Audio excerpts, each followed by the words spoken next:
Punching Up, a Nintendo podcast, is brought to you by you. If you want to learn how to support our show, go to patreon.com/laststandmedia.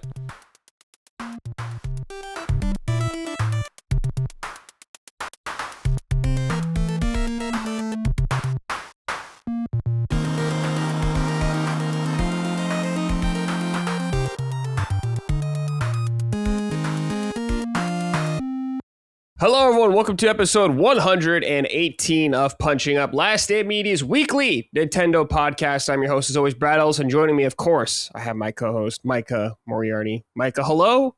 Got a very vibrant shirt today. Thank you. Yes, feeling the spring festives, I assume? And actually, this is actually a dress, Old Navy. Oh. Not that most of our listeners will care, but maybe the three women out there will. Old Navy had a fabulous sale on these t-shirt dresses, which I just love. I love a dress for warm weather, which surprises people sometimes, and that surprises me. But I love dresses. I'm all about easy outfits. And so, yeah, this is actually a dress, very breezy. I went for a walk already today. I am feeling it. I am feeling very spring. Okay, good. Yeah, I just looked at it. Yeah, it's like just a giga long t-shirt, essentially. Yeah, they had different lengths of them. So I got a couple of like the short ones. This is one of the longer ones. They're just perfect for at home days, but like looking somewhat put together when I'm walking around the neighborhood, you know? I put on my big sun hat and I just go out bebopping. Yeah, dude, it's $8 right now. Wow. No, dude, yeah, I got a bunch of colors. Okay. That's cool. Yeah. I'm an Old Navy lady for sure. Really? I don't think I've been in Old Navy in like 20 years. You know, it's one of those things that as a kid, we used to shop Old Navy quite a bit for dress clothes. It's always been a pretty affordable store, especially with sales. And we needed a lot of dress clothes. When you're a Jehovah's Witness, you have church 3 days a week and then door knocking on Saturdays. So it's like 4 days a week you're dressing up, right? Yeah. So especially as a kid. So Old Navy was a standby. And then as an adult, Old Navy has just continued to be a good store for me. Their pants are good when I need like dressy pants. Great, just casual wear, some of their athletic wear, and then just basics like this, you know, little t-shirt dresses and stuff. I love Old Navy. I've become a little bit of a Gap person, but not nearly as much. Old Navy still, I like the affordability. Yeah, Old Navy, pretty cheap if you need some low price clothes right there. Yeah, I'm just looking. Yeah, I haven't looked at Old Navy in so long. This is crazy to me. Wow. Okay. Shout out Old Navy, I guess. Sponsor of the show maybe in the future. Oh my God, I wish. That'd be fantastic. Yeah. I won't lie. If you had heard that we did like a Warby Parker ad for Defining Duke, and I was like so excited for that. Because it was like when we got sponsored by Liquid IV, and I was like, oh hell yeah. Yeah. Now that's perfect, you know. So getting eyeglasses for my blind ass. Thank you very much, Warby Parker. That was a fun one to do. Yeah, thank you. Hey, Del Taco or anything, if you want to sponsor us on this show, please. Dude, right? Please. Dimetize protein for Colin. Prices are going up. We could use a coupon or two. That'd be great. Send them on over. You know what we need? We need a Last Day Media G Fuel flavor. Oh. That's what we need. Yeah. I'm trying to think what it would be, though. For the company of flavor. We can't do barbecue. I don't think that'll work. I don't know. No, I don't think that's appropriate. Saying that, because I don't know if you've seen, and I'll see if I can find the link real quick. I found this like savory protein bar company and I'm interested in it. However, it's a texture thing of like they're chewy and soft, and something about it for me says savory should be crunchy.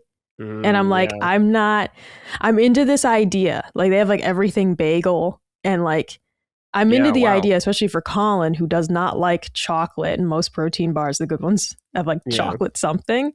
Yeah. But this is not perfect because I just can't get over the fact that they're chewy, kind of like cookie-ish texture, but salty. But the Last Stand flavor, I mean, my favorite flavor for everything is blue raspberry, so that's probably what I would pick. Blue raspberry. I can get behind that. I love that. Always go for the blue icy every time. Exactly. It's the best. Unless it was the Mario time, which I did for the Mario movie. I got the red for the Mario flavor. Had to do it. Oh, of course. I mean, cherry is also definitely a favorite flavor of cherry? mine. Goated. For the listeners, those protein bars, the brand is Savory, and it's SVRY. RY. Yeah, they have nice packaging. The packaging's cool, and the flavor ideas, they have everything bagel, rosemary sea salt, coconut curry, and taco. Yeah, I just saw those flavors and I'm like, I can't do it, man. This is the thing. I'm not going to order this as it stands right now, but the concept I like, and it makes me think of trying to Google maybe other non-sweet protein bars, because sometimes you don't want something sweet, but all of the protein bars that I have in the cupboard, of which I have quite the assortment, all sweet.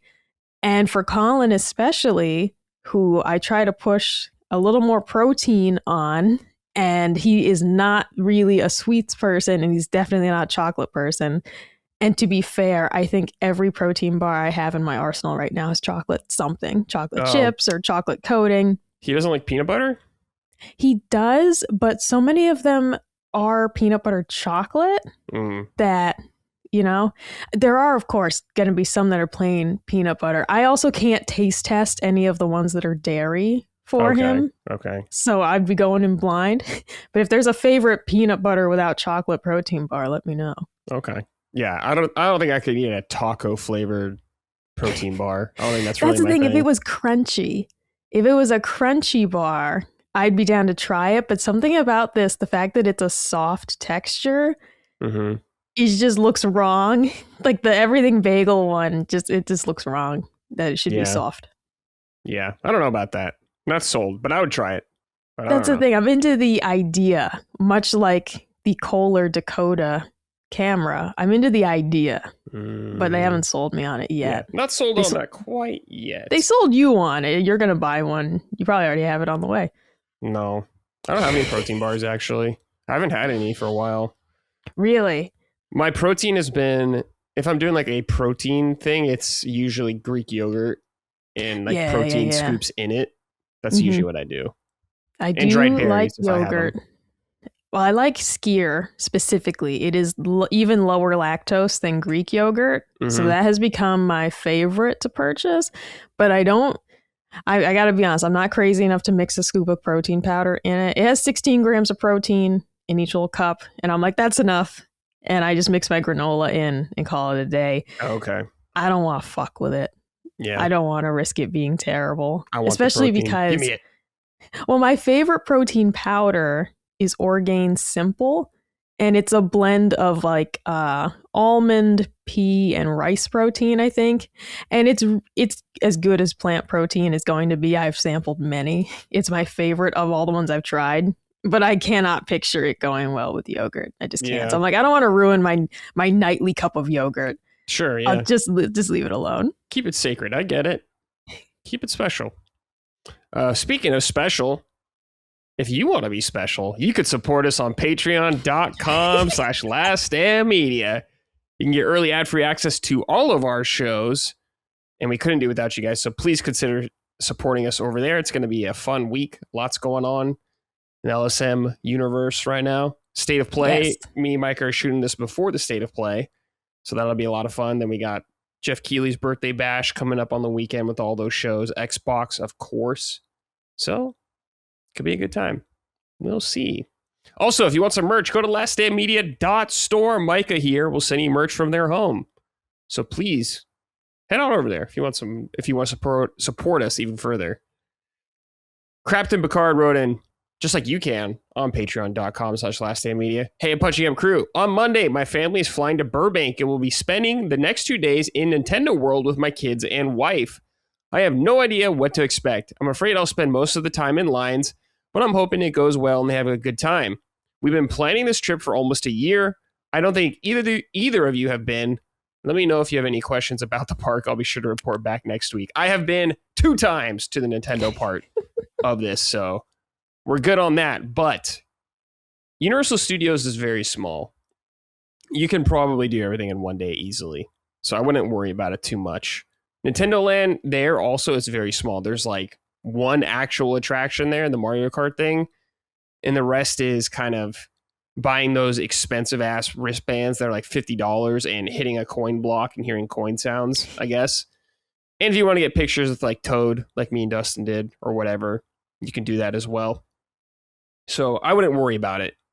If you were at the Florida one, that one's bigger. I haven't been to that one though, but that one has the Donkey Kong land. But in LA, you'll probably be fine in terms of lines, I assume. Go to the Hogwarts park. I mean, you probably will part anyways, but Hogwarts is really cool there. Also, if you're there, get the gimmick foods. Try them. Oh, gimmick dude, foods, treats, all that stuff. That's what I actually was going to say. Report back about the food. And just, with the little Toad Cafe or whatever the hell they had. I haven't been to that, yeah. Exactly. You see, that's the part I want to hear about, because if you saw that roller coaster in Texas where the people got stuck 100 feet in the air for 3 hours, not that Nintendo Land is that insane, but I don't do rides. I don't do roller coasters. If you were to drag my ass to an amusement park, I'd be there for the food and trinkets, whatever little souvenirs I wanted to bring home. So, report back about the food. I'd love to hear about that. Yeah, report back about the food. Let us know. I had the a drink there, I remember. It was like a ice cream kind of float thing. Ooh. But it had like boba in it too or something like that. Oh. There was a Mario and Luigi one. And we got both, and I had the Luigi one. It was like green apple. It was good, but I was like, man, green apple's a little much to have like a whole drink of. Yeah, that is... I love green apple flavored like candies, like a Jolly Rancher or something, but a liquid, that seems like it would get pretty sweet after a couple of sips, unless they leaned more towards tart, Yeah. You had the Luigi's Kidney Stone Boba drink. Yeah, kind of. Oh, the reason I haven't been to the Toad Cafe, by the way, is because there's always like a line for it. You have to like make a reservation pretty much when you get there with like your phone. And I'm like, I'm not dealing with this right now. I'm not dealing with that. But if you're like arriving and you guys know you want to eat in an hour or so, maybe get in that queue. Let us know, I guess, if you go there and eat there. That's the only part I'm curious about. All right. Micah, first news thing. New Lego Pokemon sets have been revealed. They're out, I guess, to buy, or they're advertising them. I don't think they're out to buy, actually. But there's several. And the only thing you care about, I think, is like something you get if you buy a bunch of stuff or something like that. You pre-order. Yeah, well, it was just very cute. Yeah, we'll get to it. We'll get to it, yeah. But first, the first thing we got is smart. Okay, so these are like smart play Lego sets. I don't know what that means. And maybe that's like more... They look like more like action figures, like you can actually kind of play with them or something like that. Not as delicate, which is like fine. That's probably for younger kids, especially if they want to like actually play with them. There's like a Pikachu one. Let's see. Training house with Pikachu. Okay. Then we have Charizard versus Jolteon Ultimate Battle. It's kind of neat. Here we go. This one's cool. Berry Bash with Bulbasaur and Bidoof. He's like that little beaver boy. For some reason, we have Trainer's Buggy Adventure with Squirtle. Squirtle's on like an RC car. I don't know what that's about. I don't remember calling RC car with Pokemon, but maybe. Oh, this one's cool. Charmander with Geodude. Kind of like that one. I do too. Then we got one with the starters from Sword and Shield, looks like. The Sassy Duck, the little grass cat, and the fire guy. Okay. Then we got Jigglypuff set with a microphone and speakers. Not real, of course. That's kind of cool, actually. A Mew set with like a drone. Drone search for mythical Mew. All right. What do you think about this one? Eevee and Lapras treasure hunt. This one's very cute. I definitely like shipwreck idea, and Eevee, always a winner. Because as you've noted, some of the Lego Pokemon faces are not great. Yeah. And so like that set's one of the best looking to me in terms of like they both just look very cute. And you got this cute little treasure map. As a kid, that treasure map would have just been going everywhere with me. Yeah, that's actually a cool set. And this one's for the millennials right here. This Mewtwo one, where it's Mewtwo in their little pod, science pod, experiment pod from the Pokemon movie, I guess. I don't remember anything about that movie, though. That was 2000, dude. That was a while ago. Maybe it was even before that. Let's see here. We got Umbreon versus Garchomp. I guess it's how you say his name. Umbreon is a very popular Pokemon. I know that. And Garchomp is a cool, like, hammerhead kind of shark-looking dude walking around. It looks like it's from that Gurren Lagann show.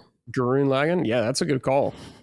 Oh, this one's sick, actually. Cubone and Gengar's Spooky Showdown. This is a good one. I like this one a lot. That's a really good one. That could be the best one so far. And if you pre-order any of the Pokemon Lego Smart playsets, you get a little add-on, which is a Ditto Squirtle. And he has like a little TV screen he's watching with Squirtle on it. And I know Micah loves the Ditto versions. He's got his little creepy smile. It's very nice. He's so cute. Like I have come to love Ditto truly after playing Pokopia. So when I saw him, I was just like, now that is the cutest one of the bunch. Yeah. I'm trying to see if there's a date anywhere for these when they're coming out. It just says pre-order. So what happens if I try to pre-order one? Let me see. That's what I'm looking on the site. We expect to ship this product August 1st. Okay. That's what it says on the Pokemon Center website down in the description. Okay. How much is the Gengar one? Out of stock. $90 though. Oh, goodness. It's a decent size though, I guess, but nah.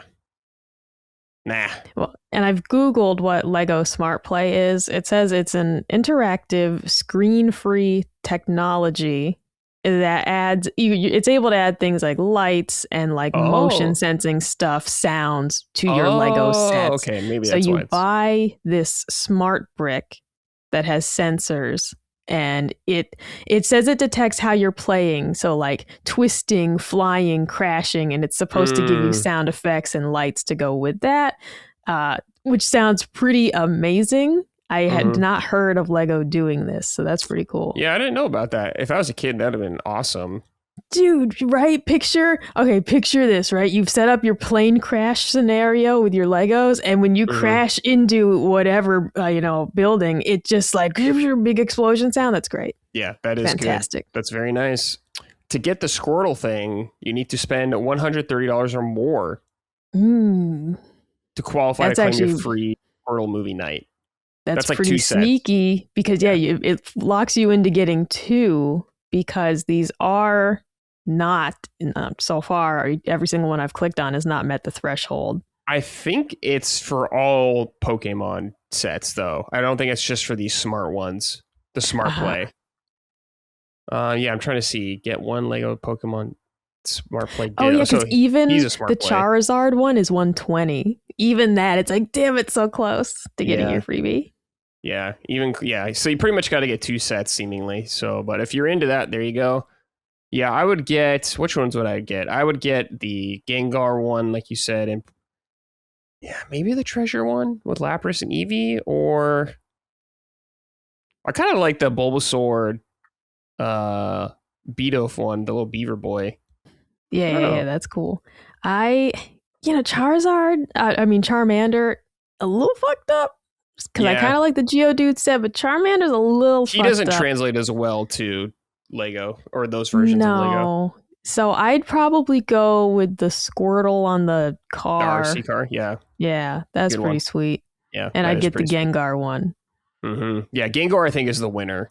The winner set with Cubone. He's just so goofy. And he's like very square. It reminds me of that guy from Real Monsters who like holds up his eyes all the time. Yeah, I remember that show, the stinky guy. He's kind of shaped like that. Yeah, he kind of is. Yeah, good pull.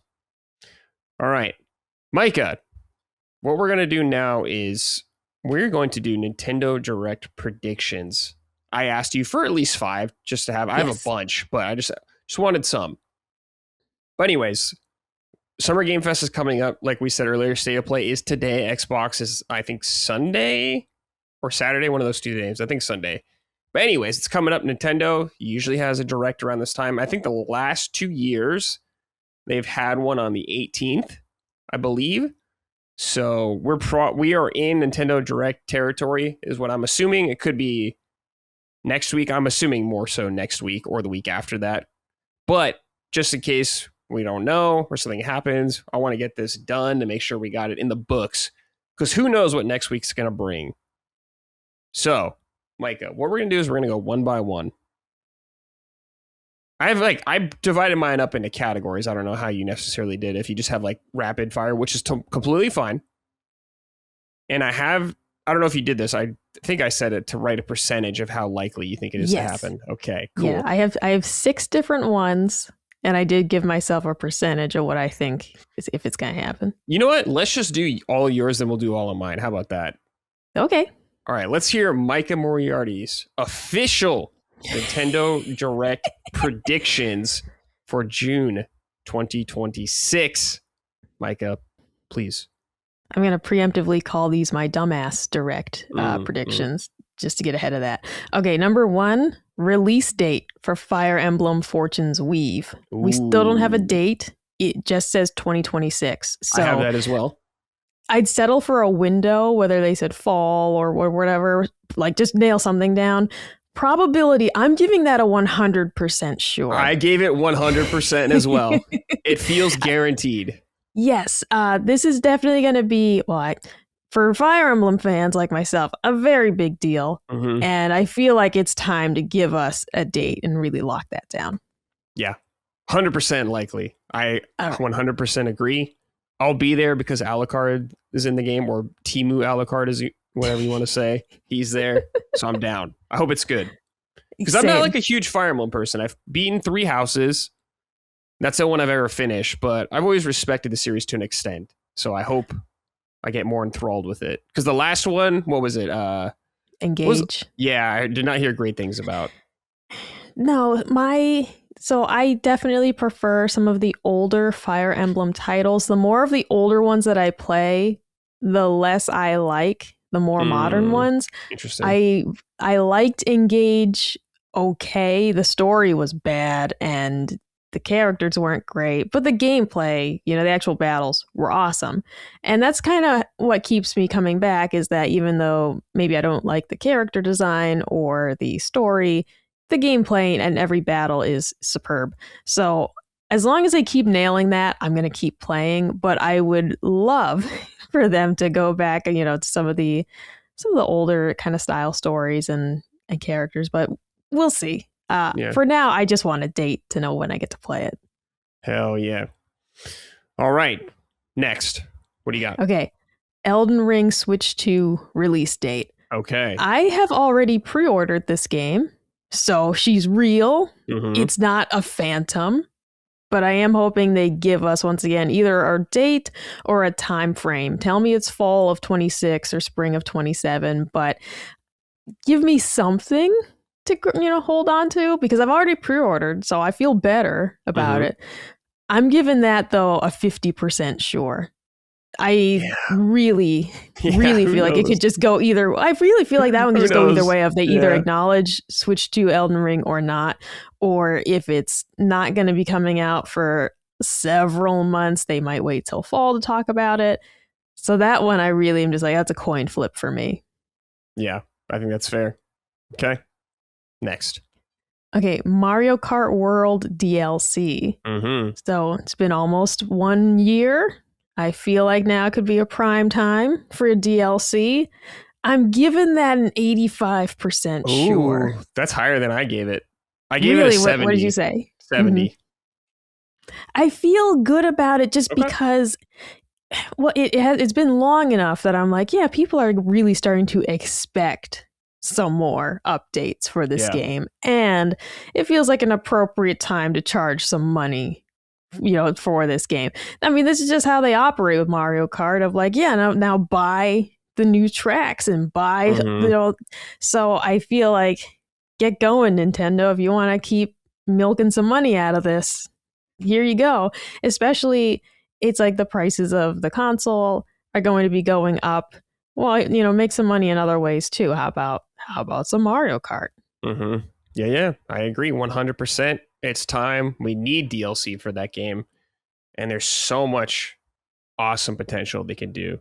Oh, for sure. I'm thinking about characters. I want Cranky Kong. That's who I want in the game. That's the thing. I mean, just characters, what you can do with tracks, what you can do with adding different modes. The ball is in their court to do whatever the hell they want with it. And people will buy it. People will buy, the season pass, whatever you want to call it, to get, multiple DLC as they come out. Just giddy up, Nintendo, and get going on it. Yeah, giddy up, Nintendo, yeah. Especially, there's, potential for, Bonanza DLC or something like that. Yes. Going down into the earth or something like Bonanza would be sick. Dude, exactly. Doing an entire slate of Donkey Kong themed tracks, because with their style of doing those really long races where you just kind of go from track to track continuously, you could have this entire Donkey Kong circuit. And like you said, you could go underground, come back up. It would be awesome. All right. So if they don't have that planned, I hope they've written that down. But this is exactly the type of stuff that people would line up to buy. Yeah, absolutely. All right. What do you got next? Okay. Ocarina of Time remake announced. I gave that an 80%. It feels too high. That's higher than I gave it. I feel like it's real. Oh, I think it's really feel it. And I do feel like they're going to jump on that. I don't know. It's summer and I'm feeling good. Yeah. Maybe I put too much behind that. What did you put it at? So I put 50% because I do think this is real. But to me, it depends when this comes out in the year. If it's very late in the year, I think they could wait till September or something till they want to talk about it. Because, they usually like to do a couple months before release. I mean, it's Zelda, Ocarina of Time. Who knows? Maybe they'll just be like, no, we're going to flop our dick on the table and show you this right now. I don't know. So I'm of two minds about it because I agree with you 1000% on how they typically operate. I'm also keeping in mind with the console prices going up in fall, this is one more way to get people to probably, panic buy and say, if that's coming out in December, I'm going to buy a console today. Yeah. Now, they might want you to wait till September and buy at the higher price. But it feels like the thing to do, if I were the businessman, would be to announce the game earlier and just get a bunch of people to buy it right now. Yeah, it's like, get that this game's going to be coming out. Get your console now because the game comes out in December. And otherwise you're going to be paying more for the console, and people absolutely still will end up paying that higher price. But I feel like there's a chance that they'd announce it early. Yeah, there's a chance. I hope. I want to see that badly. All right. Do you have one more? Oh, yes. Yeah, I have two more. Oh, two more. Okay. Duskblood's release date / window revealed. Okay. That one, I wasn't feeling too good about. I said 55%. 55%. What did I say about this? I said... Oh, dude, okay. I wrote down the Duskblood's release date this year, 90%. And I said, I also put my guess is October, 70%.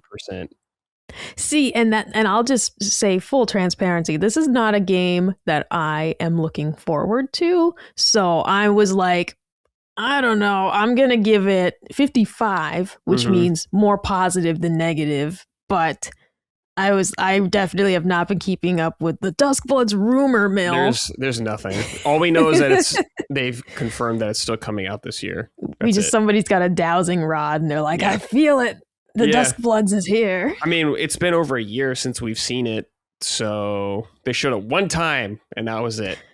Well, and that's, the thing with Elden Ring for Switch 2, I would not be feeling very confident about seeing it, except for the fact that it's been up for pre-order and I've already pre-ordered mine. So that gave me just enough to say like, all right, I feel like maybe they'll show it. I mean, you gotta give me a date eventually. I've already given you the money. Yeah. Now you gotta give me a date. That's how this works. This is how it works. All right. All right. Last one for you. What do you got? Last one. And this one, okay. New Pikmin announced. Oh, new Pikmin. Okay. Okay. Well, here's the thing. Pikmin 4 came out in 2023. I believe that Hey Pikmin for the 3DS might have been 2016 or 17. I feel like they got to build momentum for the series. I feel like this is a franchise that Nintendo is not utilizing enough. It is cute and charming for children. It is also a challenging puzzle game for adults. I just love Pikmin. I feel like they need to market it more. I feel like the theme parks can really help with that if they so choose. I feel like the movies, these Mario movies, can help with that if they choose. But I really think they need to put more behind Pikmin and also more frequent releases of these games. And it can be a spin-off title. It doesn't have to be a full-fledged Pikmin adventure. Hey, Pikmin for 3DS was excellent. Mm-hmm. It's a very different style game, but I had a fantastic time with it. So I just think Pikmin in general, it doesn't have to be your traditional, like, huge world to explore, but just something Pikmin. Let's not go so many years between releases, and do another spin-off or whatever, but more Pikmin, please. But I only gave that a 30% probability because I don't think it's going to happen. Okay. I didn't even think about a new Pikmin game. That's a good call. I've never stopped thinking about Pikmin, not since I first tried it. And I fell in love with it. And I was like, where have you been all my life? Where have you been? And the problem, well, here's the thing. So I fall in love with Pikmin. I play them all. And then I realized, wow, Pikmin fans have been starving. They have released so few of these over the years. And I really do feel like they just deserve a lot more attention. And that they could be so much bigger than they are if Nintendo would just really give a big push for Pikmin. I just feel like they could be huge. Yeah. I feel like in terms of like the movies and entertainment, they could be the next Minions, okay? And so for the games, just give me more. And, do more spin-offs, I don't know, come up with other things. But I just love them so much. I feel like everyone else can too. As long as Miyamoto's there, Pikmin's gonna be a thing. He fucking loves Pikmin. They're great. So they ain't going nowhere. No, but we need more of them. We can use more. That'd be fine. Give me some more Pikmin. All right, Micah. I have a bunch of things here. Some of them we did cover with your stuff, so I'll skip over them quickly. But the first thing I wrote down is I have a Zelda block. The start or the 40th anniversary, whatever celebration, Nintendo will officially say it's now Zelda time, 40th anniversary. I wrote that is a 70% chance. We are, of course, in its 40th anniversary right now.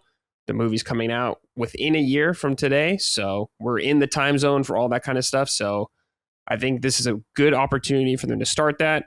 Don't know if they will, but I hope they do.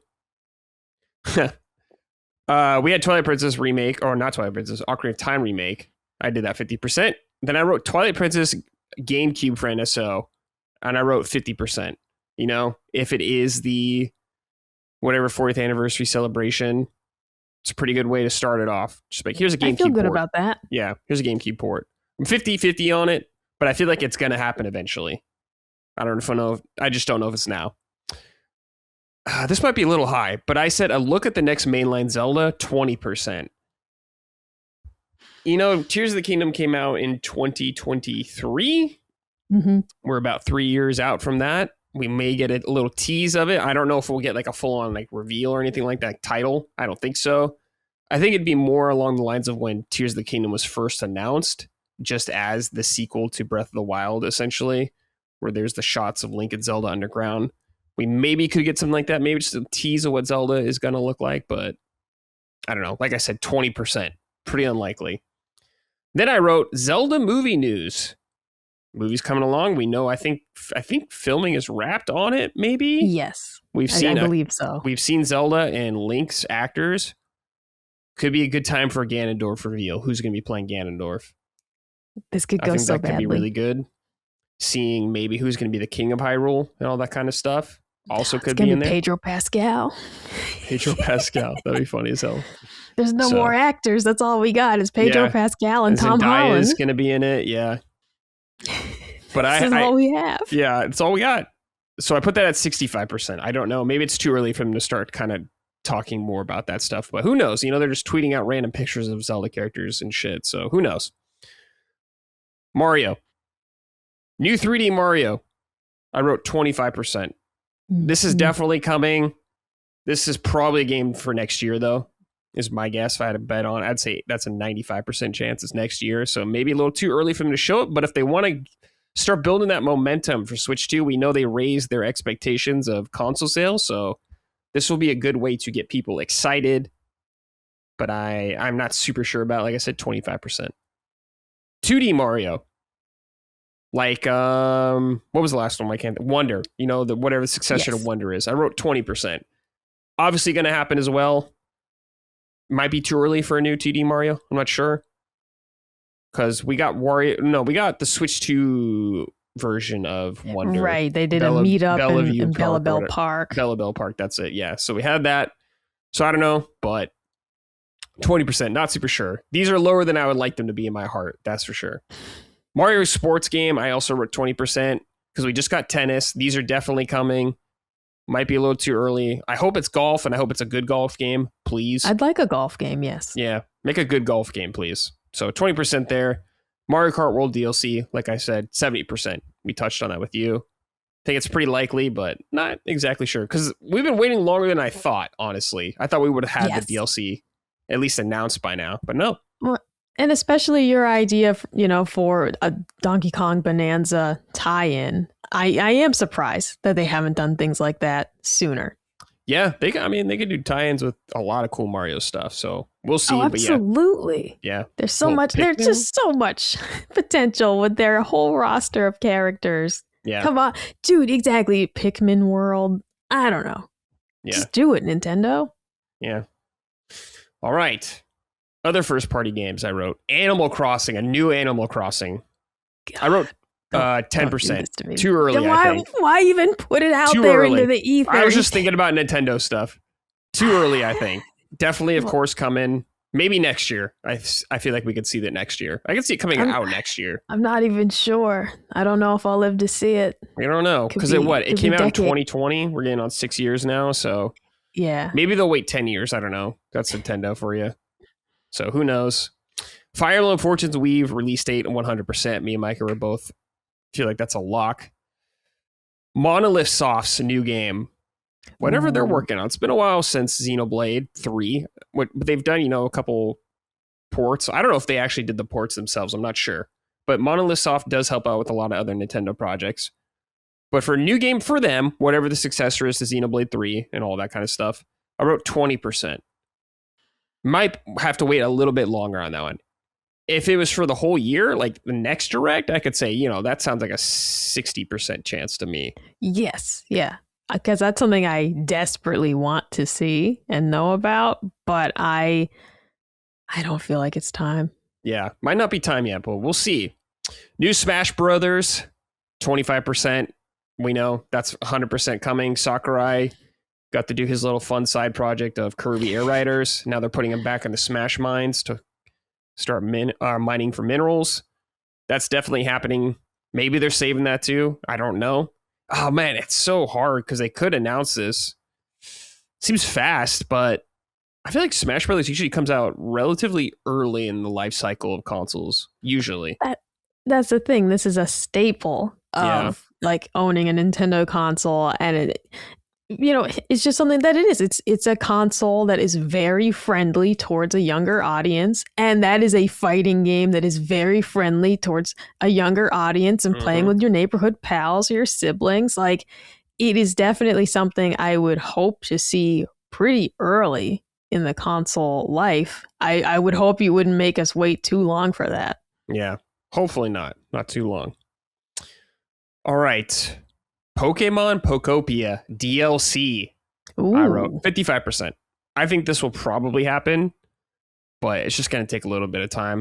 It hasn't been that long since Pokopia came out, but maybe they'll want to capitalize on it quickly. I'm not sure. So to me, it's just a coin toss right now, but I think there's a lot of potential there for DLC for that game.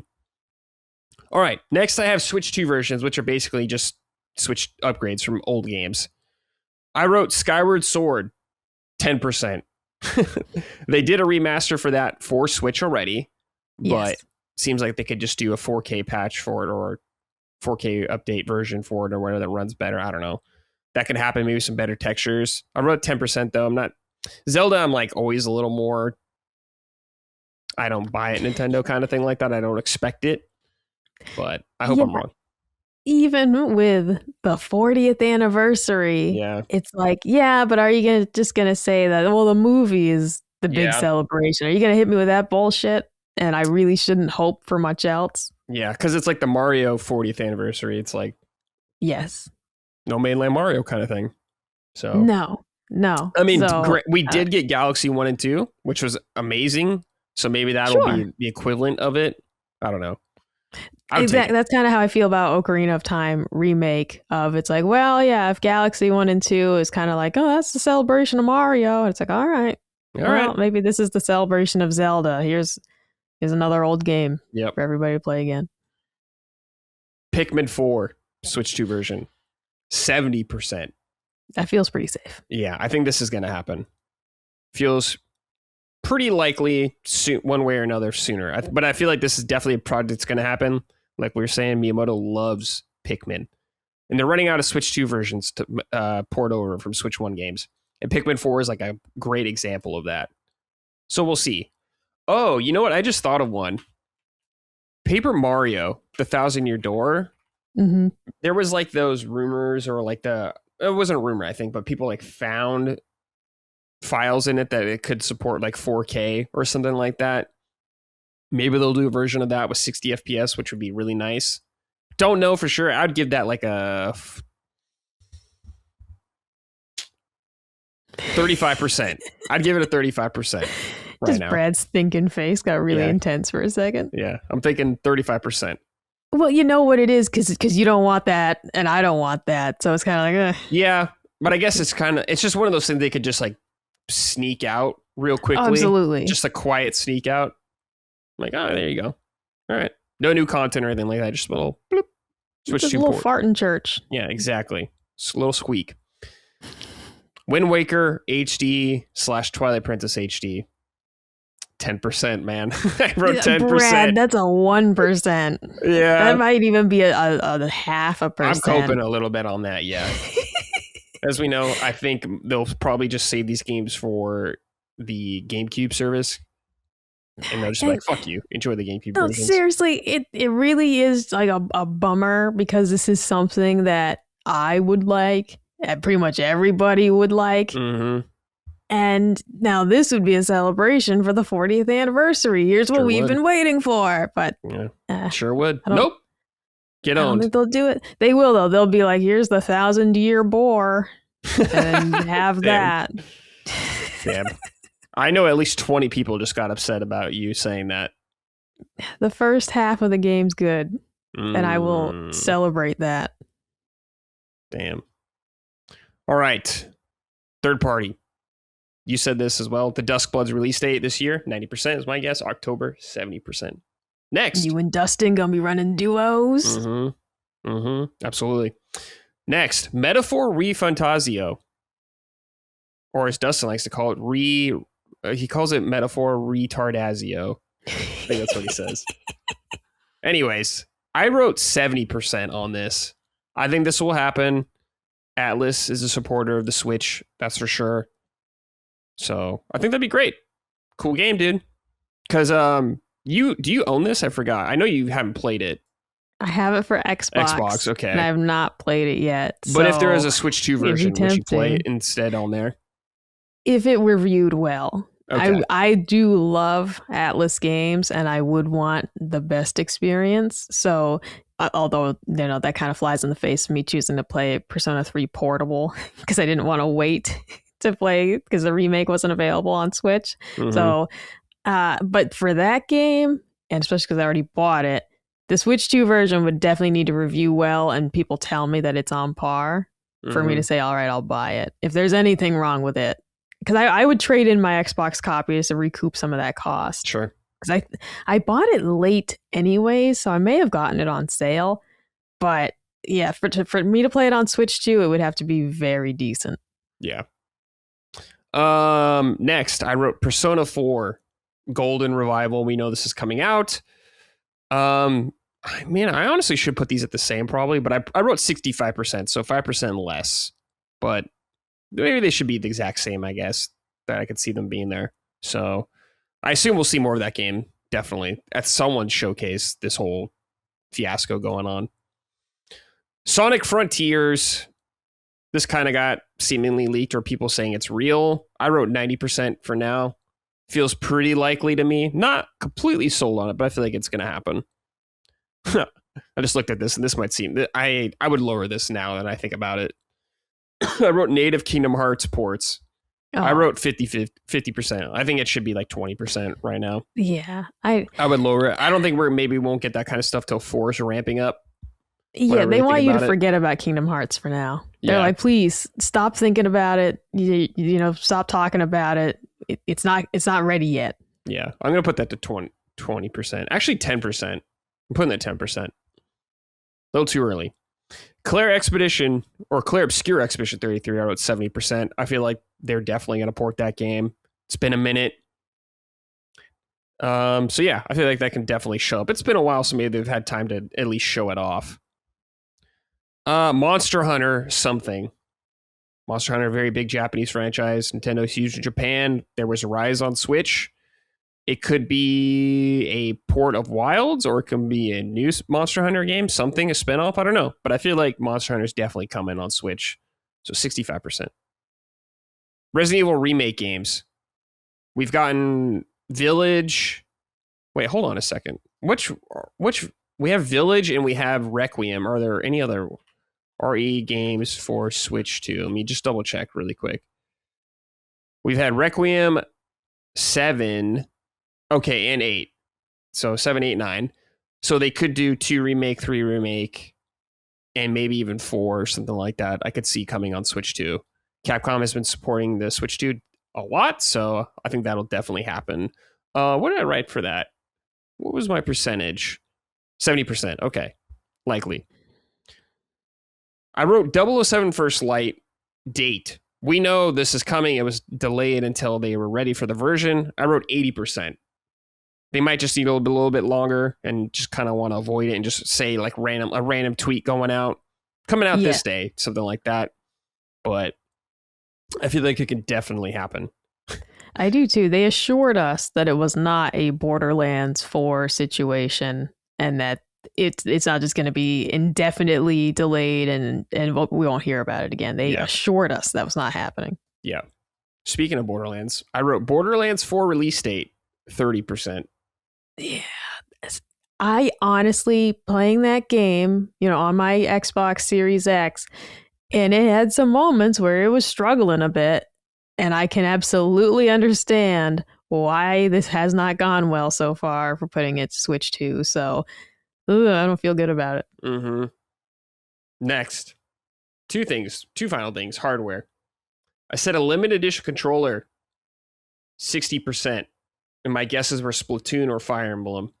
Oh, yeah, those would be good. Having a pro controller for one of those two. I believe they've done a Splatoon one in the past. I don't know if they've done one for Fire Emblem. I don't think so.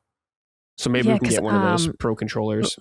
I had the pink and green Splatoon Joy-Cons for the Switch 1, and we still haven't gotten fun Joy-Cons, truly. They're like, we all change a little circle on it. That's fun. Yeah, I wasn't even thinking about Joy-Con specifically. I was thinking about the pro controller, but definitely I think a Joy-Con, they could do little wacky colors for the entire thing, maybe instead of just the accent. 60% regardless. And a limited edition Switch 2 itself, I wrote 50%. Fire Emblem and Splatoon.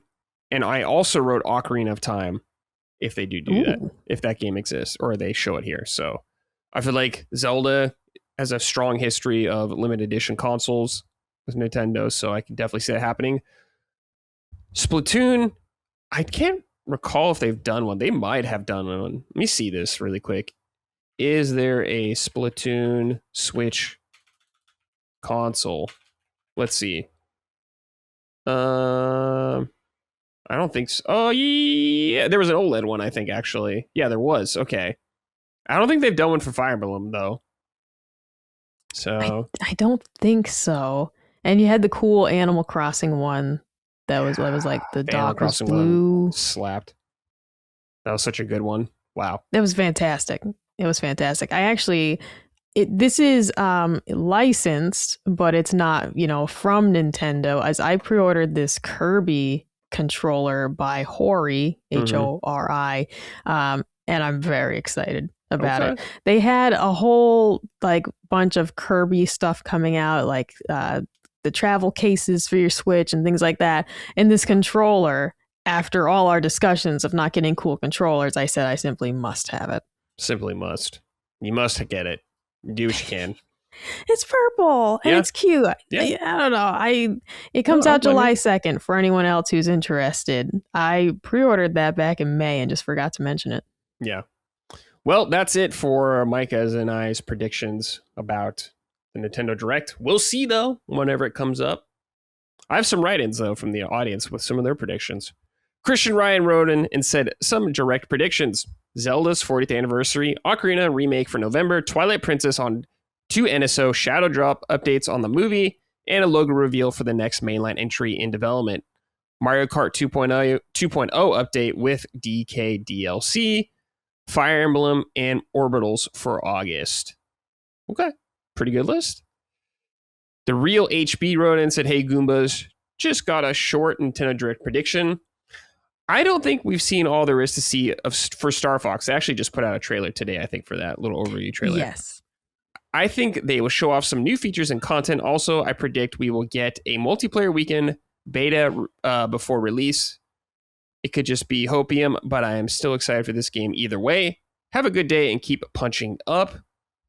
Web 1.0 wrote and said, punching uppers. My Nintendo Direct predictions is there will be announced a saucy Cooking Mama style Waluigi game where you barbecue all types of meat and change his outfit to show more skin. Also, 100% the game gets you an avatar of Micah's face to show off to all your friends. Now that sounds like a real thing. Like a game that could happen. Yeah, sounds very likely. I have now in the realism realm, I have completely given up on Cooking Mama after their whole debacle with the PS4 version that wasn't supposed to exist. I mean, I've completely given up on Cooking Mama coming back, despite how much I love that series and I miss it tremendously. The team that made the illegal Cooking Mama has their own spin-off of cooking games, of which I bought one for my sister for Christmas. And I feel like Cooking Mama herself is dead, and this is what we have to replace it. See what we can get. All right, next news story, Micah. Great news. Witcher 3, the DLC is real. It was real. It's real. Let me read this. They posted this on X. Medallions humming. That can only mean one thing. It's time to announce the Witcher 3 Wild Hunt Songs of the Past. This brand new expansion from the Witcher 3 Wild Hunt will take you to the path of Geralt of Rivia once more. It's been co-developed with Fool's Theory and is coming to PC, Xbox Series X and S, and PlayStation 5 in 2027. Stay tuned for more information in late summer. No Switch 2 version of this game announced yet. There was a Switch 1 port of the game, but that'd be sick if they did a Switch 2 port. But I don't know. These are the guys that are doing the remake, I think, of Witcher 1 as well. Fool's Theory. So, we got more Witcher on the horizon, Micah, in 2027, which is pretty cool. The game came out 11 years ago. So, getting new DLC for 11-year-old single-player game is pretty fun. Pretty exciting, regardless, and it'll run right into The Witcher 4. I'm assuming, hopefully, a certain character shows up that I just talked to you about earlier before we start recording, because they were strangely absent in The Witcher 3 for some reason. So, fit him in. He's a big character. I'm not just saying it's like a little side character. It's a big character. No, you're not like, oh, the innkeep. Yeah, the guy I played Gwent with. And they didn't bring him back. What the hell, man? Yeah. No, this is very exciting. I can't wait to play this. God, those DLCs are just as good as the base game. I'm over the moon. I cannot show any more excitement than what I am possibly feeling right now. CJ wrote in about this and said, "Hey, Monster Hunters, with all the excitement over the new Witcher DLC, I have 2 quick questions for Micah. Are you disappointed that Songs of the Past won't be on Switch? Also, this December will be the 40th birthday of The Witcher. How will you be celebrating? I will, of course, be doing a full rewatch of the Polish show from 2001, Winds Howling." Oh, yeah. Am I disappointed? No, I don't want to play The Witcher in an unoptimal way. So a serviceable port, I'm glad it exists. Like, for Witcher, but I know I'll play this on Xbox. That's the place it belongs. What will I do to celebrate? Well, I still have 2 Witcher books to read. So I'll probably crack one of those open. I almost picked one, actually. I was picking a new book a few days ago. I almost went Witcher, but I really just wasn't feeling fantasy right now. I just wasn't feeling it. You don't want to force it. You know, of course not. The books, when I choose a new book to read, it's just like, I'll usually read, a page, skip to the middle, read a little bit of dialogue, And so I just wasn't feeling it. I'll definitely get back there, though. I cycle between horror, fantasy, historical fiction, all that, and kind of just land on whatever I'm jiving with that week. Witcher DLC. What was it called? Like something... Songs of the Past. Songs of the Past. In The Witcher 3, we play as Ciri for parts. The Witcher 4 is Ciri. She is the main character of Witcher 4. Do you think... You will play as Geralt in this, obviously. But do you think there's going to be parts where you play as Ciri? Perhaps. I feel like this is going to be very heavily Geralt. But yeah, absolutely. Like in 3, you kind of switch between the different sections. So maybe we have a section. I feel like this would be more of a celebration of Geralt because we know that you play a Ciri in 4. Yeah. So I feel like they just give us this as like, and here's the Geralt hour, and you just enjoy that. I wouldn't be upset though. I love Ciri. Yeah. Pump it. You like the whole point of the DLC is to find your retirement home or something like that. Exactly. Where in White Orchard can Geralt retire? Yep. We're going back. Yep. All right. Let me ask you, Bradley, real quick. Yeah. Are you a Yennefer or a Triss Marigold stan? I've only played through The Witcher 3 fully once, and I picked Yennefer. Yeah. Because she's like, his actual OG pick right there. She is. I'll tell you what happened because I played through The Witcher 3 2.5 times. And the first time, and I hadn't played 2 the first time I played it. And I was like, this woman is so mean to me. Yeah. I do not like this woman. Now, this redhead broad, she's very nice. And so the first playthrough, I went with Triss. And then the second playthrough, after understanding a little bit more and like reading some of the books, I was like, oh my God, Yennefer, my beloved. Yeah. And then I went with that. I think though, I fucked it up a little the first one and I ended up kind of playing both sides a little bit.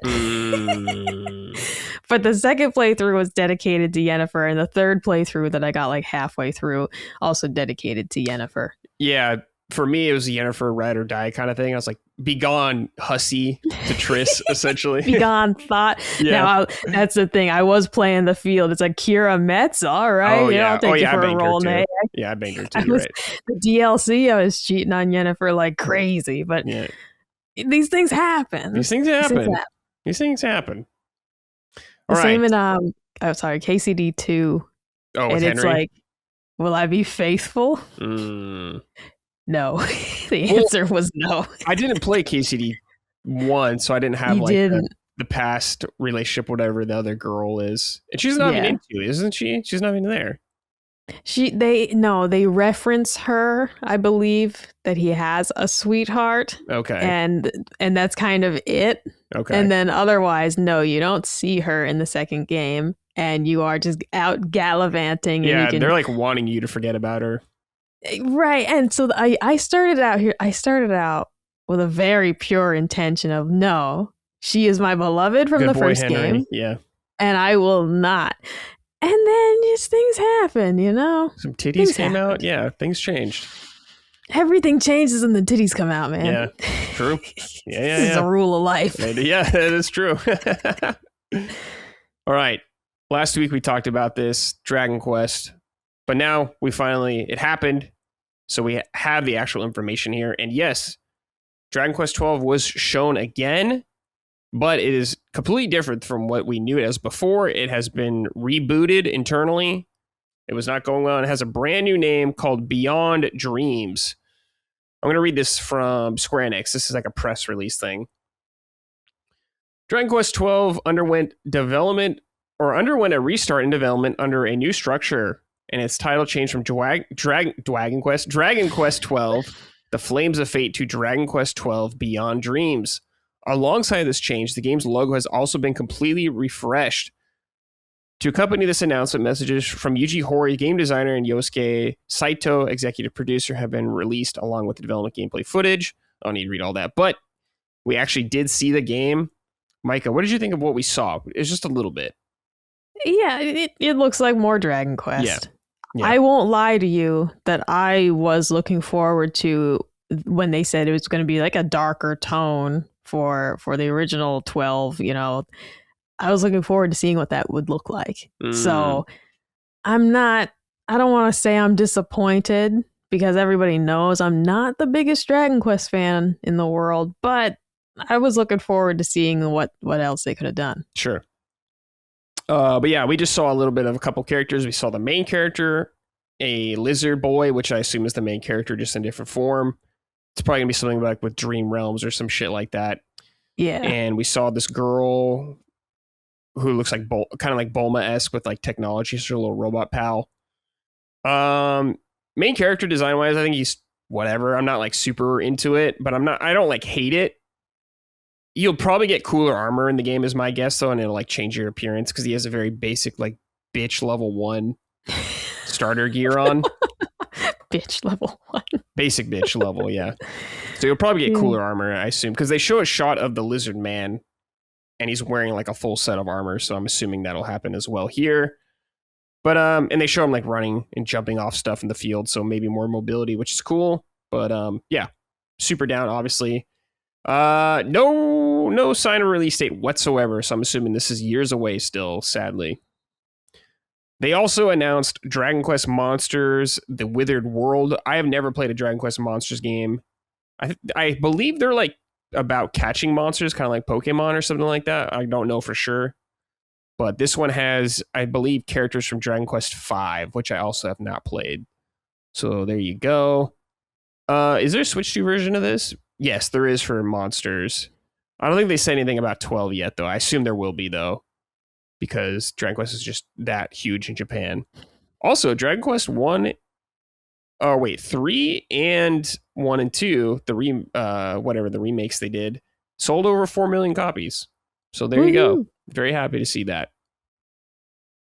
But yeah, that's the Dragon Quest news. Dragon Quest goes in its pod now, and we wait 4 more years. In about 5 years, we'll be told the development has restarted again. Yeah.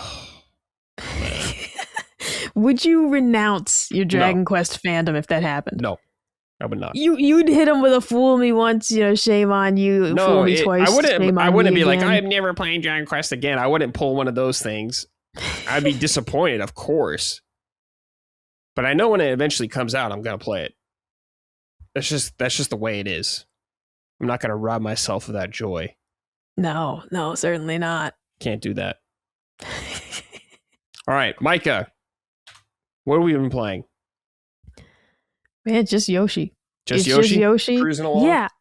Yeah, I've been just still chipping away at it. The game is broken up into chapters, and each chapter you have your different habitats to go through, and you've got these little creatures that you find, and it does guide you in the way that's like when you first open, the new chapter, it's like, yeah, not all the creatures in the habitat are appearing. But as you fuck around with stuff, it's like, oh, hey, you moved that rock out of the way. Now you can see this guy and this guy. And so I like the way it kind of guides you through doing each chapter. You also can move on to the next chapter without having seen everything or completed everything in the previous ones. So it's very forgiving in that regard. It is still just fun. Yeah. I will say that I agree with some people that I am slightly disappointed Because I'll just admit that it's not what I wanted. I did just want a new crafted world platforming game. Mm-hmm. And what we've gotten instead is a little more focused on sort of you're interacting with things within like the diorama and just exploring each corner of it and seeing what you find. Some of the chapters are more platforming focused. The one with the little singing frogs, you know, you got to like hop between them to make melodies, and that's got to be kind of precise. So there's some focus on it depending on the chapter, but other ones you're kind of just walking around and hopping up to different levels. Right, it's less doing things in a specified sequence like a platformer, and more so just exploring an area and seeing all the little knobs you can twist and whatnot, right? It's kind of playing around in this sandbox. Almost like a point and click adventure game, I guess. You're just kind of in this space and toying with everything. It does feel like that, yeah. And you go into each habitat and you just kind of see what you can do with the little animal creatures that appear. I like it. I definitely like it. But the disappointment is actually because they just do like one Yoshi game per generation. So this is it. This is the one I get for the next 10 years. And feeling like that brings some disappointment. If I had confidence that they actually would do a proper platforming one in the crafted world, Woolly World style, I would feel less disappointment. But I feel like this is it. Despite the fact that it should not be it with the Mario movie and Yoshi's popularity, it should not be it. Should not be but it might be. That's their style. They're like, you get one. See you in 10 years. So I do like the game. There's nothing wrong with it, but it's not what I wanted. I am still having fun though. And it's still very charming. I got to the little guys that kind of look like Kirby's that people have seen online. They're kind of like a little derpy Kirby. And they have some really fun mechanics. The game is quite fun. I'm enjoying all the different things they're throwing at me. There's one of the little creatures that when you jump on it, it pops. And so you like, not only does it launch you, but if you pop them in sequence, they get kind of like bigger and bigger. And then you'll get like a mega one to pop. And then it'll like launch you into the air. That's fun. I'm really enjoying the game. I just have this tinge of, it's not what I wanted. And we're probably not going to get another Yoshi game for the Switch 2 generation, which is bullshit and stupid and wrong. But I'm enjoying it a lot. I definitely recommend it. Okay. And definitely recommend people, check it out if they're interested, because it's very charming and the sound effects and everything are great. But I feel it. Yeah, you feel it. Okay. Anything else? Just Yoshi, like you said? Okay. Just Yoshi right now. That is it. For the reading update, I'm reading Middle March by George Eliot. Okay, there you go. All right, for me, just something new that I've been playing is Mina the Hollower. This came out recently in the Yacht Club Games. Their new game is Despite all my out. curses and thoughts to the contrary. Your hexes and curses, yeah, it's finally out. Maybe your curse is rubbed off, though, in a certain way, because Colin is not enjoying it as much as I think he should be. Yeah, that the monkey's paw curled, and it was like, someone won't enjoy the game, but it wasn't Bradley. Not me, because I love this game so far. I think it's excellent from what I've played. It is basically just a Zelda game from design standpoint, and I think it's delightful. The world is so much more dense and packed with characters than I anticipated. Like, for instance, there's a hub town in the game, which is super detailed with really cool shops and NPCs. Like there's one of the shops, there's a guy that's just bigger than the entire like building, and you can't see even like the top of his body because he's so huge. I was walking by the house, Micah, or the shop. He grabbed me from outside and pulled me in and said, buy something. I was like, what the fuck, dude? That like caught me off surprise so much. But it's great because it's not in the Zelda sense where it's like you go into a dungeon, you get an item, that kind of thing, and you carry it with the rest of the game to solve puzzles. There's been nothing like that so far for me. Like I did the first quote, I guess, would be like a dungeon in the game, and it's really fun. The game is very platforming heavy. There's a lot of platforming, and I love that kind of shit. So it's right up my alley. It's a challenging game as well. I know this game's been filtering a lot of people, Dustin included. And I mean that with really? due respect. Yeah, he acknowledges that it's a great game. It's just too much for him right now, which is totally fine. And the game doesn't really tell you where to go.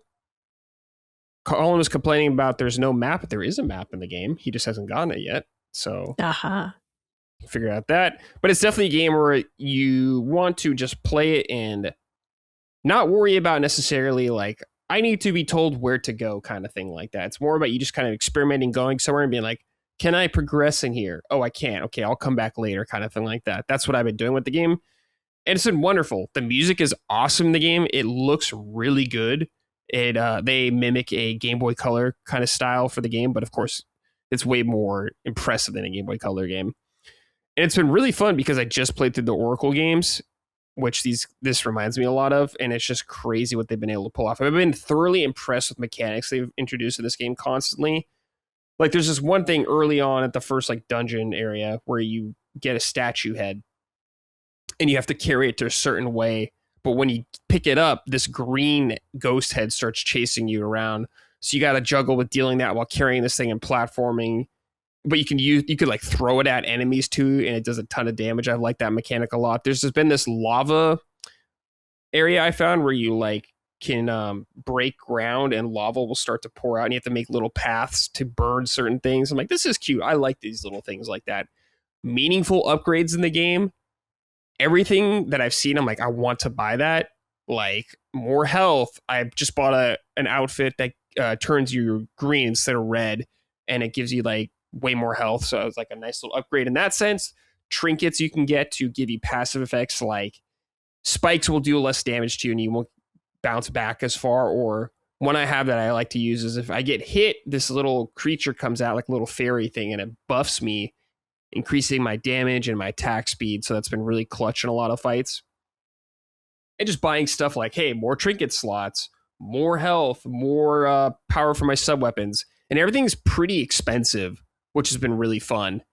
I hate games where you're loaded all the time and you can just buy everything. I think that sucks. I hate that shit. Who says that? Who says that? Who says, that. Oh, I like being able to buy stuff. I don't like being able to buy everything so easily. It sucks, man. It feels cool and rewarding when you have to work for something. Because when you get it, you're like, life. Oh, yes, That's I know. Real life, Brad. I want it in the game. I don't want to just fucking roll over. I don't want to roll over everything in this game. I don't want to be constantly loaded and have nothing to spend my money on. I need gold sinks, Micah. God. But anyways, there's all that. So I've been really appreciating that. So shout out Yacht Club. It's not an easy game as well. So shout out there. There are modifiers you can do in the game. I haven't even looked at them, so I have no idea what they do. But if you need help, I guess, or something like that, or you want to be a little baby, you can add them on. So go for it. Yes, that's he's right. He's calling you out, Dustin. I'm calling all of you out, you babies. Get good. Hey, put me right in the stroller because I do not want to play this game. Put me in the stroller. Give me the pacifier. Give me a bottle of milk. Goo goo gaga. No, I enjoyed watching Colin play some of it. And first of all, the game is beautiful. Yeah. Just beautiful. And I have loved all the different, when you interact with the various NPCs. Yeah, the writing's clever. Yes, I really am enjoying watching him play it, but it is not for me. Right. And no, definitely not. It's too many things. It's like, all right, you got the difficulty of the enemies, and I'm like, I could get with that, but then the platforming added onto it. I'm like, and then what too many? It's the layers. Too many layers for me to find it an enjoyable experience, a stress-free experience. Like something like Kingdom Come Deliverance was a level of challenge I thoroughly enjoyed. And I really did enjoy kind of puzzling out, how do I take out this bandit camp by myself, and just trying different things. But something about that specifically just had me so enthralled that the difficulty did not deter me. No jumping. Didn't have to jump. There's have to no clear jumping. Gaps. That is very true. And just start firing poison arrows at people and try and chip off, a couple of them. Yeah. Before they detect me. Because in this game, it's one of those things where you have your currency you use to level up and buy things as well, just like a Souls game. Pretty much the same thing there. And if you die, you can lose them, but you can get them back. But you have like little things you can do to increase the likelihood of you not losing stuff later on, which is really cool. One really funny encounter, Mike, I had in the game very early on is in the town, this little goopy boy, he looks like, I don't know, he looked like a weird zombie guy. He started following me. Then he stole my shit. And I had to chase him down, and I was whipping the shit out of him. Broke him up, and he turned into like a pile of goo. And he was lamenting all that and like mad at me. I ran into him later, and he was still that pile of goo. He's like, hey, man. He's like, I'm sorry, all this kind of stuff. He's like, can you give me 1,000 bones or the currency so I can repair myself? And I had enough. And that's a lot of money, especially early in the game. I was like, sure, man. And he got repaired again. Then he gave me a trinket to like reduce the amount of like chances of losing my currency when I die. And I was like, oh, nice little quest like that. I love those random little things. Helped a man. Yeah, helped him out. Enemy to friend. Colin ran into that guy and he was like, he stole from me. Because like I was just reading my book and he just exclaimed like, he stole. That reminds me though, I got to make a meme or ask Dustin to do it of, I think you should leave the scene where they're singing the bones of their money. And we got to have Mina the Hollower incorporated in that. Make Dustin do it. Yeah, get to work, Dustin, on that. Well, he knows how to Photoshop, all right? I don't know how. I can't log into the Adobe subscription. I forgot. You can't be a meme lord if you can't use Photoshop. Well, that's not true. I make plenty of memes. They're not very good. Yeah, they're not like very good. You're a low-level meme like grunt. You're not a meme lord. That's fine. I'd say that my curation of memes though is quite good. All right, you tell me. So you're like in the library. Yeah, you're not on the front lines beaming it up. I'm a curator. I've got a meme museum. You tell me who shared some horrifying images with you that other people would I don't never know if horrifying find. images necessarily just make it meme worthy. Like, you talking about farting or boners? Like, I don't know. Yeah, the picture of Mr. Krabs breastfeeding. You're telling me you didn't like that one? No, I did not like that. How could you not like that one? That one's hysterical. I laugh every disgusting, time. Disgusting, that's why.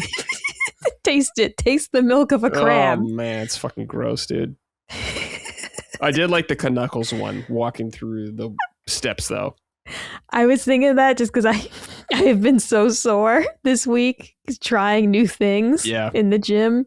I'm like I've added more ab work to my routine. And I regretted it immediately. Yeah, abs could be tough. I usually do this at the end. That's the thing. So I usually hit abs once a week, Pure Barre. I do a weekly Pure Barre class, and it includes a large section of class. It's ab work. Okay. And I was like, I should be doing this more than like once a week. So I'm adding it onto my upper body days. So that'll mean 3 days a week. And laughing hurts and coughing hurts and everything hurts and I'm dying. Yeah. You'll get through it. No crybabies. Got to turn on some I'm going to cry. I'm allowed to cry about it as long as I get the work done. No crying on this show. You can't tell me not to cry. Not in public. Cry in private. I'll start crying right now. Cry on command. I don't have that power, no. All right, let's, I guess that's all for what we've been playing. Let's get back to the news. Micah, this one is interesting. Call of Duty is coming back to Nintendo finally. It's been a while. I'm going to read this off Nintendo's website. Call of Duty Modern Warfare 4 is coming to Nintendo Switch 2 this October. Warfare without limits. The Call of Duty series returns to the Nintendo platform with Modern Warfare 4. The latest installment pushes the series into darker and more dangerous missions where consequences and escalation bring long-running storylines to a powerful and emotional breaking point. Sure, buddy. The campaign will have players becoming members of a young squad of South Korean soldiers as they fight to survive on the collapsing front lines, while half a world away, eventual Captain Price wages... He's still around? Captain Price wages a personal war from the shadows as he stays one step ahead of those hunting him. As Price's off-book missions collides with the forces behind the invasion, the war spreads beyond anyone's control. Players will be dropped into a myriad of engagements, from trench warfare in Korea to close quarters combat in New York, to high-octane chases through Paris and citywide assaults to reclaim occupied territory. Multiplayer delivers grounded, precise combat where fluid movement, player choice, and greater control defines every engagement, and will feature cross-play, cross-progression, and optional Joy-Con to mouse controls. In DMZ, players will even be able to operate as an off-the-books asset behind enemy lines, where every extraction run... Oh yeah, this is their extraction mode. Okay, extraction run into contested territory forces hard choices about which objective to pursue, what to secure, and when to get out. Call of Duty Modern Warfare 4 launches October 23rd for Nintendo Switch 2. There you go. Pre-order details coming later this summer. Micah, are you in for Call of Duty on Switch 2? Am I crazy for saying I might be? No, because you love Call of Duty. No, I do. It's not going to... Is it going to be a good experience is the question. Maybe this will be a wait for reviews Call of Duty. I think it will be because I do not feel like I'll have any problem securing a copy. I don't think this is a game I need to pre-order. But I love Call of Duty, and I have been wanting to get back into online. However, I don't want the online experience to be terrible. Yeah, of course. Because that's the most important part. So I am intrigued by this campaign and by this edition of Call of Duty. But I want to love the Switch 2 version of it. Mm-hmm. But I am going to wait and see. Yeah, wait and see. But I would get it for Switch 2 if they say it's good. Okay, well there you go. Call of Duty finally coming out. The promise from Phil Spencer. How many ever years ago that was, I don't remember. But Call of Duty is finally coming. Daddy Phil from the grave is bringing it. He's not dead. In Xbox, he's dead. No, he's not dead. He's just on vacation. Yeah, permanent vacation. Went to get milk. He's never coming back. I don't know. Maybe the new lady messes things up so bad Phil Spender comes back. Phil Spender. And he just starts spending money again. He's like, we're going to buy PlayStation. Yeah, we're going to buy it. That's the only way to do it. Now, Bradley, will you get Call of Duty for Switch 2? Hell no. It has mouse controls. That is cool, but I don't even care about Call of Duty. I'm not playing Call of Duty on anything. It's an extraction shooter. I will play Call of Duty is if all my friends are playing it for a weekend or a week, and I'll do it on Game... Wait, it's not on Game Pass. I'm not buying that, though. I'm not spending $70 on Call of Duty. The indignation right now. Gamers, listen up. Bradley, I'm not buying that. I don't care about Call of Duty. He's not with us in the Call of Duty trenches. I'm definitely not. I'm still upset we haven't gotten the conclusion to Call of Duty Ghosts. I know that I'm in the minority. I know. The multiplayer on Ghost was not perfect. However, once you got the hang of it, it was really fun. But that campaign was awesome. I had a song about the dog, and I am really upset that we never got the conclusion. The game, I feel like I could say the game ends on a cliffhanger. And I was like, oh my God, this is incredible. I can't wait for the next one. And then they have left it never happening to die. Yeah, you know what I want? This is really diabolical, but what I need to do is manufacture a Make-A-Wish where the child just says, boy, I just wish I knew what happened at the end of Call of Duty Ghosts. And maybe they'll tell him. Ask whoever's in charge of Activision now. Tell them to check the Call of Duty lore tome. I just want to know, if you're not going to make the next game, just tell me what happens, you know? Just tell George Martin, please, for God's sake, just tell us what happens. Yeah, I get it, dude. I get it. I cannot tell you how incensed I have been all these years that Call of Duty Ghosts just remains abandoned because I loved it. Yeah. And I'm really upset. Yeah, alas. It's never happening. Well, they're like, oh, here's an emotional story. We had that in Call of Duty Ghosts. And they left it on a cliffhanger. You can't do this to me. I mean, this is exactly what happened. My name is Earl. And they're like, you're not going to cancel us, right? Because we're going to end it on a cliffhanger. Like, you're not going to get canceled. They canceled the show. Us, right? Yeah. So I'm still upset about that. I should be mad at gamers at large because they did this. Yeah. They did this to me. Well done, gamers. Yeah, I heard nothing but bad things about that game. Dude, and then that sucks, right? It was great. The multiplayer, you had to get used to it. Now you died really fast. Like it felt like that was a style of multiplayer. It felt like one bullet and you're dead. Oh, okay. You just had to get used to it. You had to be really aware, a line of sight on every map, and just not putting yourself in positions. Like it was, I don't know. once you got the hang of it, it was just as fun as any other Call of Duty. I'm not saying the multiplayer was my favorite of all the Call of Duties, but I loved that game. And man, the campaign was so good. Yeah. Look at what we had. I'll be honest, I stopped caring about Call of Duty after Modern Warfare 2. I was done. That was it. Well, and I'm not an OG like that. My first Call of Duty was Modern Warfare 3, and that remains my favorite multiplayer. Okay. And that's the one that the third mode was like the Spec Ops mode. It was like waves of enemies. Mm-hmm. Man, that was fun. Mm-hmm. Oh man, now that was a good time. So I love that one, and I had played several since then. I obviously have fallen off in recent years, but God, I'm still angry about Ghost. Well, someone's got to defend it, I guess. There you go. It's Micah. Well, come on, man. Come on, man. Right, listeners, write in next week if you were a Call of Duty Ghost fan. Do not write in if you didn't like it. That's not what I'm asking. I'm asking you to write that. You were a fan to write in, and Bradley, don't choose questions from people who didn't like the game. Roger that. All right. Next, Micah, Nintendo Music is finally getting web browser support. This was an app a while ago, Nintendo Music. Actually, a pretty decent app I used a couple of times. But a web browser, Micah, that's actually good for me. I listen to like a lot of music when I'm just working on stuff like that. And if I can make a sick playlist of like relaxing Animal Crossing music or something, it's good shit. So I'm going to make a playlist for that. This is just so unnecessary. Of all the things for them to be spending time on, this is the absolute worst case scenario. If you're doing Nintendo Music, you might as well do a web browser thing. So many people use things like Spotify on their desktop, so... Freaks! Cretins. Yes. People of ill repute. I love seeing... Maddie's always listening to stuff on Spotify, and I can see it in Discord. So you're calling Maddie a freak?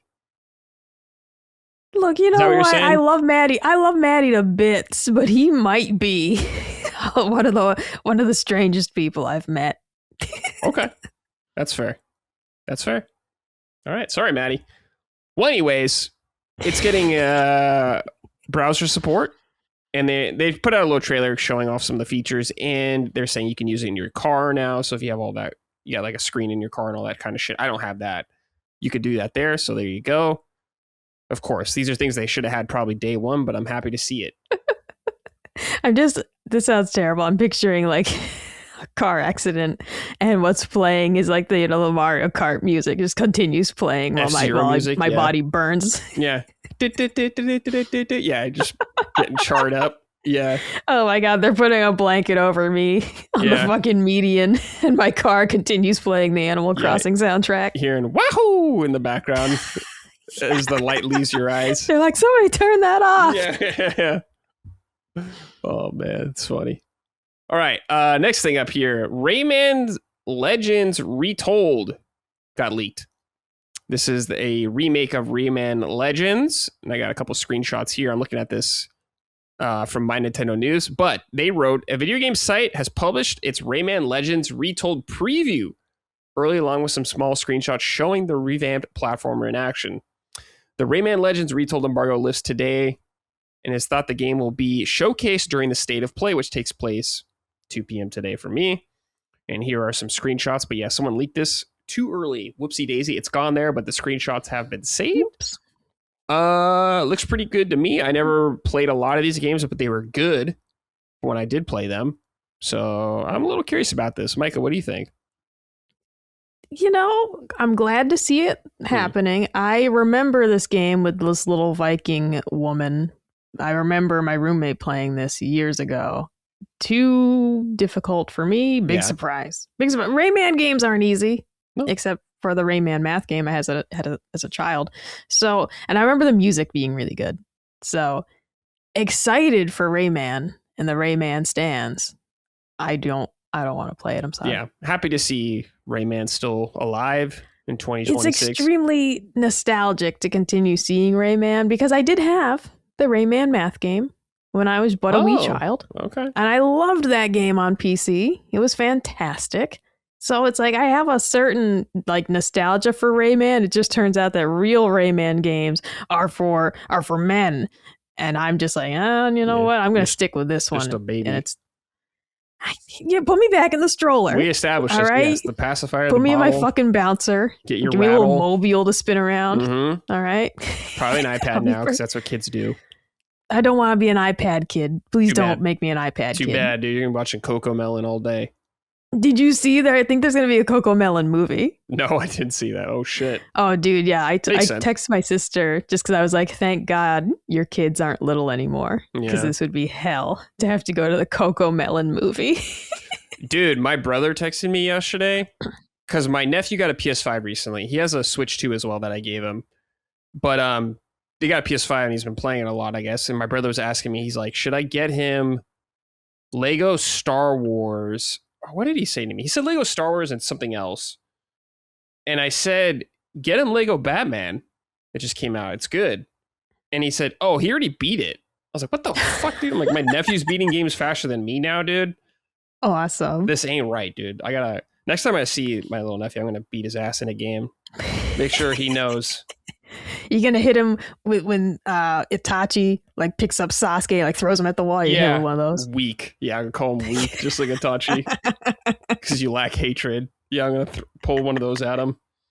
Oh, he asked about Ratchet and Clank as well. Oh, excellent. But he picked up Star Wars because he said it was $13. Oh, you can't beat that. Yeah, I was yeah, 100%. But he has the Astrobot, I know he liked. He has Sackboy, I think, as well. And I guess Star Wars. I don't know what else he has now, but he's 8, I want to say. So he's getting better at games where he can actually start playing more things. Got to get him on that GTA train, though. maybe not yet. Maybe not yet. Okay, this sounded crazy to me. I was listening to my football podcast and they said this guy's kids, I think, are like, I think he said 9 and 11. Mm-hmm. And he's like, yeah, I'm going to show them Shawshank Redemption this week. Mm. And I was like, what? I saw that movie as an adult and was uncomfortable with a lot of it. And I was just like, Jesus Christ, a 9-year-old? I don't know, like some households, I know kids like watched pretty intense movies at younger ages. And some doesn't bother them at all. Some it does, I guess. Thing. I don't know. Yeah, that thing. I'm trusting that this guy knows his kids. I'm not in the comments telling him what to do. I was just shocked because I'm like, I guess his kids are built different because my sister was afraid of the Rayman math game. So when evil Rayman showed up and he had yellow eyes. So I don't think we could have handled Shawshank Redemption, but I guess the children are built different. Children are built these different. Days. Yeah. Children were definitely built different. And even part of it is just to say that even if the kids were okay with the movie, I don't want to maybe answer some of their questions about it. The movie's got like implications of prison activities and whatnot that I don't want to answer questions about. Yeah, it'll go over their head. Yeah, but then I'm like, well, why are we watching it? Yeah, I get it. If you're not going to appreciate I get it. all of it, I don't understand that just to say that shocked me deeply. Like a 9-year-old's going to watch this. Like, all right, yeah, Stephen King, the children's edition. Yeah, sure. Okay. Next story right here. Yooka-Laylee, if you may remember, was that 3D platformer from Rare People. Came out a while ago. They actually just did a remastered version of the game with some changes. What was it called? Yooka-Replaylee or something like that. Yeah. Then they had Yooka-Laylee in the 1000. What was it called? Like something layer. I forgot what it was called. But anyways, that was a 2D platform and that was actually really good. But now, apparently, they have a go-karting game coming out, or a kart racer, that was leaked on Steam DB. It is called Yooka-Laylee Kart. And if it's a fun kart racer, dude, I have no problem with that. We can always use more kart racers, in my opinion, especially quality ones. So hopefully it's good. I gotta say, I did not expect this, but sure, I guess I will be maining Trouser Snake. I'll tell you that. There was a character in the game, like that's a snake, and he wore pants, and he had a little hat, and his name was Trouser Snake. Yeah, there was. And it was, Yooka-Laylee in the Impossible Lair. That's what you were thinking about, the 2D one. Yes. I support anyone who's going to make a competent kart racer to compete with Big Nintendo. I just don't want this one. Sure, I get it. You have no attachment to it, and I don't really either. No, I'm quite fine on this, but I'm glad they're doing it. Good, make a little kart racer. Fine, great. Drum up some more excitement. His name was Trouser, not Trouser Snake. Just for clarification. It's the implication of what he is, but did you look at the picture? Was that? Look at the picture I sent. Look at him. Look at him. I see him. I see him. Who was what did you ever play Snake Pass? That Snake puzzle Pass game where you're like a snake weaving yourself in through things? There's several snake games. Oh, dude, I know this game. I never played this though. Yes, but I do remember this. Yeah, I remember this on Xbox. And if you like snakes, maybe check this out. If you're a snake fan out there. I don't love snakes in real life. I'll say that. You're just a poser. I don't like them. And games, cool. Real life, no thank you. I mean, no, I don't want to encounter most snakes in the wild. That's true. That's fair. Yeah. Evil creature. But if you enjoy cute cartoon snakes, check out Snake Pass. Check out Snake Pass. There you go. All right. Last those news story here. This just got shown this morning and it was way hyper than I anticipated. This we were actually talking about this in our staff Discord. Everyone was pumped up about this fucking shit. Let's not say everyone. Well, me, Maddie, and Dustin maybe. Anyways, I feel like you guys are just catching the hype from him. No, because there's games of this that I played and I loved these games. I'll get into it. Toy Story Retro Roundup and Toy Story 3 Complete Edition were announced. This is from Atari and Digital Eclipse, who have done several collections in the past. Very well done collections in terms of features they show in there, like interviews with developers on and all this kind of stuff. But they did announce this today. Let me see if every game's in here. So these are two separate products, by the way. Hold on. This is Toy Story 3. Come on. Okay, so the first one is Retro Roundup, which includes Toy Story 1, which I did play on the Sega Genesis. Toy Story 2, which is a legit good platformer that I played on N64. And I have the PS1 version on PS5. Toy Story Racers, I never played. Buzz Lightyear Galactic Federation or whatever was a PS1 game, and I always wanted to play it. Never did. But they added a bonus of A Bug's Life on there for some reason. And that was a rental for sure. So I am 100% in for this collection. This is coming out October 15th on everything. Switch and Switch 2. So you'll have your pictures there. Dude, do not sleep on Toy Story 2. I'm telling you guys, don't sleep on that game. Don't do it. It's good. Good ass game. But also on the same day, they're doing a remastered version of Toy Story 3, which I never played. But I heard good things about, but Maddie loves this game. I heard good things about this before from other friends, but Maddie absolutely loves Toy Story 3. He does. It's getting a remastered. What is it called? Toy Story 3 Complete Edition. Yeah, Complete Edition. Yeah, same day, the 15th. I am in 100% for both of these games. Are you pre-ordering? I will buy these. Absolutely. I'm in. From Atari. So our friend Jason Polanski over there. I don't think he's working on this, but shout out Jason as always. Oh, as always. He's excellent. Yeah. But big time in for these games. Micah, are you going to be pre-ordering these and playing them 100%ing every single game? Well, let's not go that far, but I am interested. So the game is in the room with me, but it's behind me and I can't get it. When I was a child, I had the Toy Story Activity Center game for PC. So I didn't get to play any of these, but of course I loved Toy Story like every other child of the 90s. And I was a big fan. So I am pretty excited about checking these out. They'll be all new to me. And I think it looks really cool too. But yeah, shout out to the lesser known Toy Story Activity Center. Now that's a game that everybody should recall with fondness. I don't really remember what you were doing in the game. Oh, I have just found someone posted a long play on YouTube. Okay. This kind of looks like shit. Damn. This kind of looks like ass. Damn. Oh my God, no. Oh my God, there's a section where you're like drawing. What do you call this? It's like, okay, it's kind of... it's kind of like an Etch-a-Sketch, but it looks like Chinese checkers. Oh, man. I don't know. Anyways, this game, seeing this again is throwing me for a loop, but it also kind of looks like ass. But, I remember it so fondly. Oh, yeah, there was like this noisemaker thing. All right.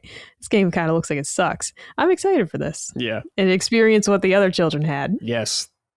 Oh, let me clarify. So, by the way, a lot of these games, there's 5 games in this thing, but there's multiple versions they have of each game in here. So, Toy Story, there is the Sega Genesis, the SNES, and the Game Boy version in here.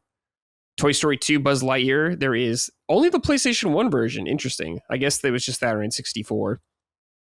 Toy Story 2, the Game Boy Color game, which is sick. I never played that. Buzz Lightyear Star Command is the PlayStation 1 and Game Boy Color version of the game. And Toy Story Racer is a PlayStation 1 and Game Boy Color versions. And Bugs Life is PlayStation 1 and Game Boy Color. So you're getting a lot of games in this, actually. I love that they include multiple versions of the same game, like the Game Boy and the PlayStation versions. That's so cool. Yeah, being able to pick the exact one that you had as a child. Yeah, that's super sick. Or that you wanted. Yeah, so big shout out to them over there at Atari. Doing good work, Atari. All right. Let us end the show with some write-ins from the audience.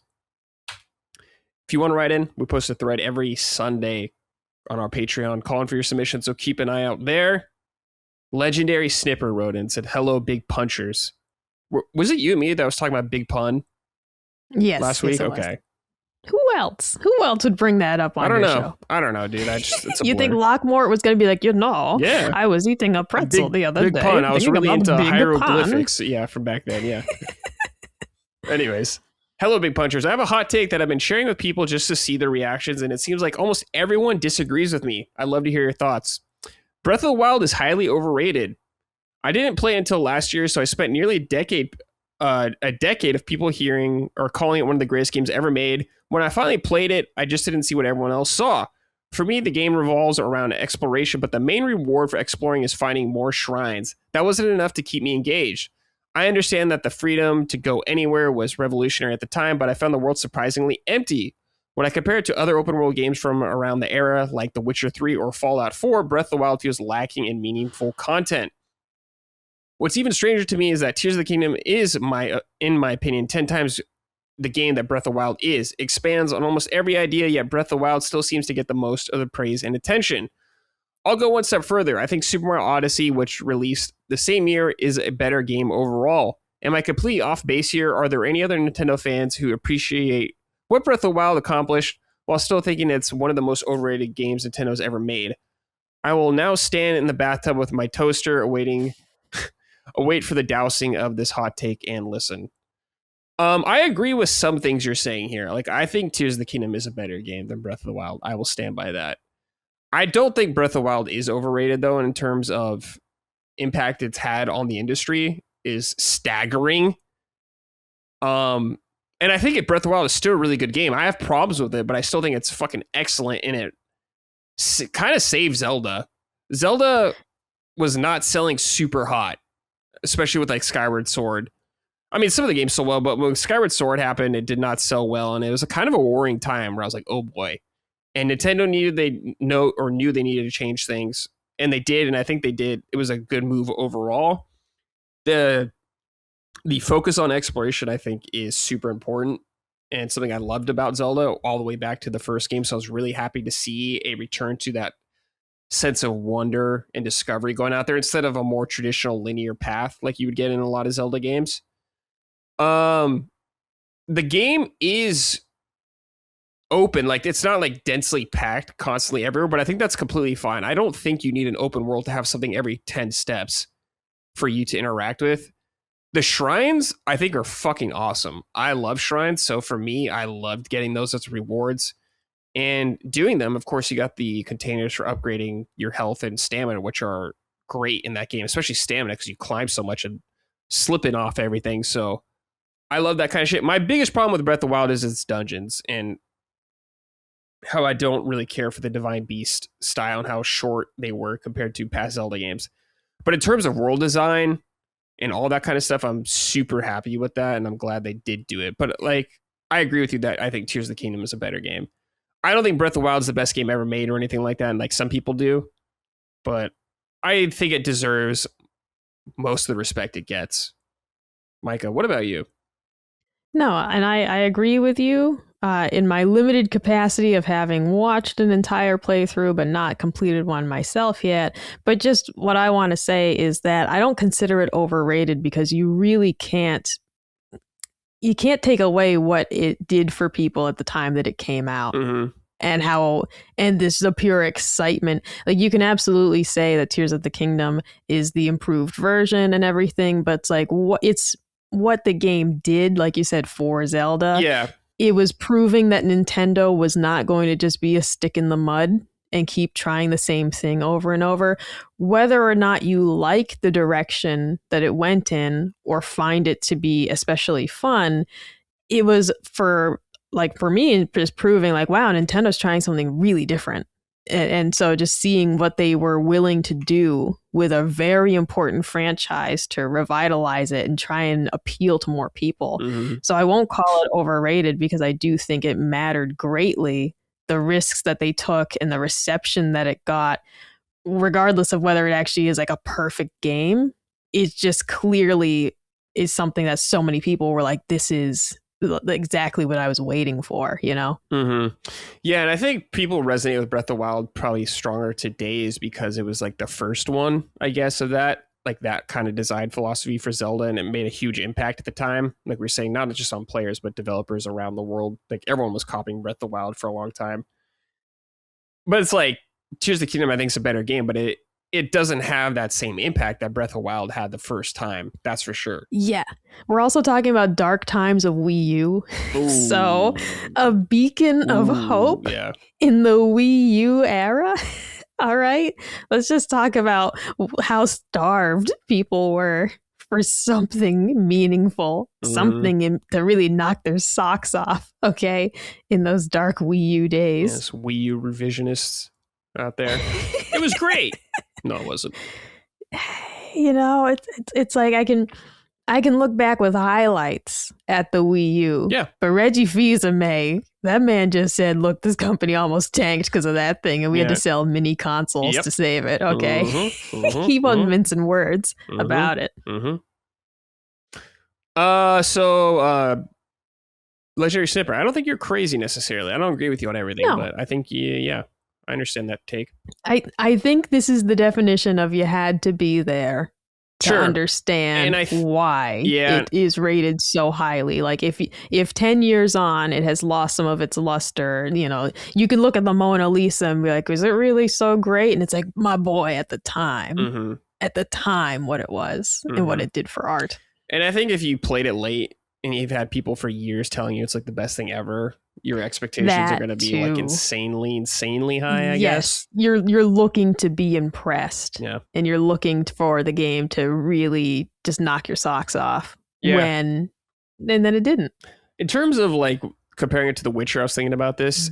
I think The Witcher has like more interesting quests you do, you know, interacting with people, killing ghouls or not. But I think the geography in Zelda is so much more interesting. I remember when I played Witcher, some of the PS5 version, I was like, wow, this world design is like kind of boring. It's like very flat, not very interesting to traverse. It's cool you can swim though, I guess. Look, all right, I can't. You can't be mad at Poland for looking like that. I'm sorry, that's what Poland looks like. That's true. That is exactly that's where the game is set. Yeah.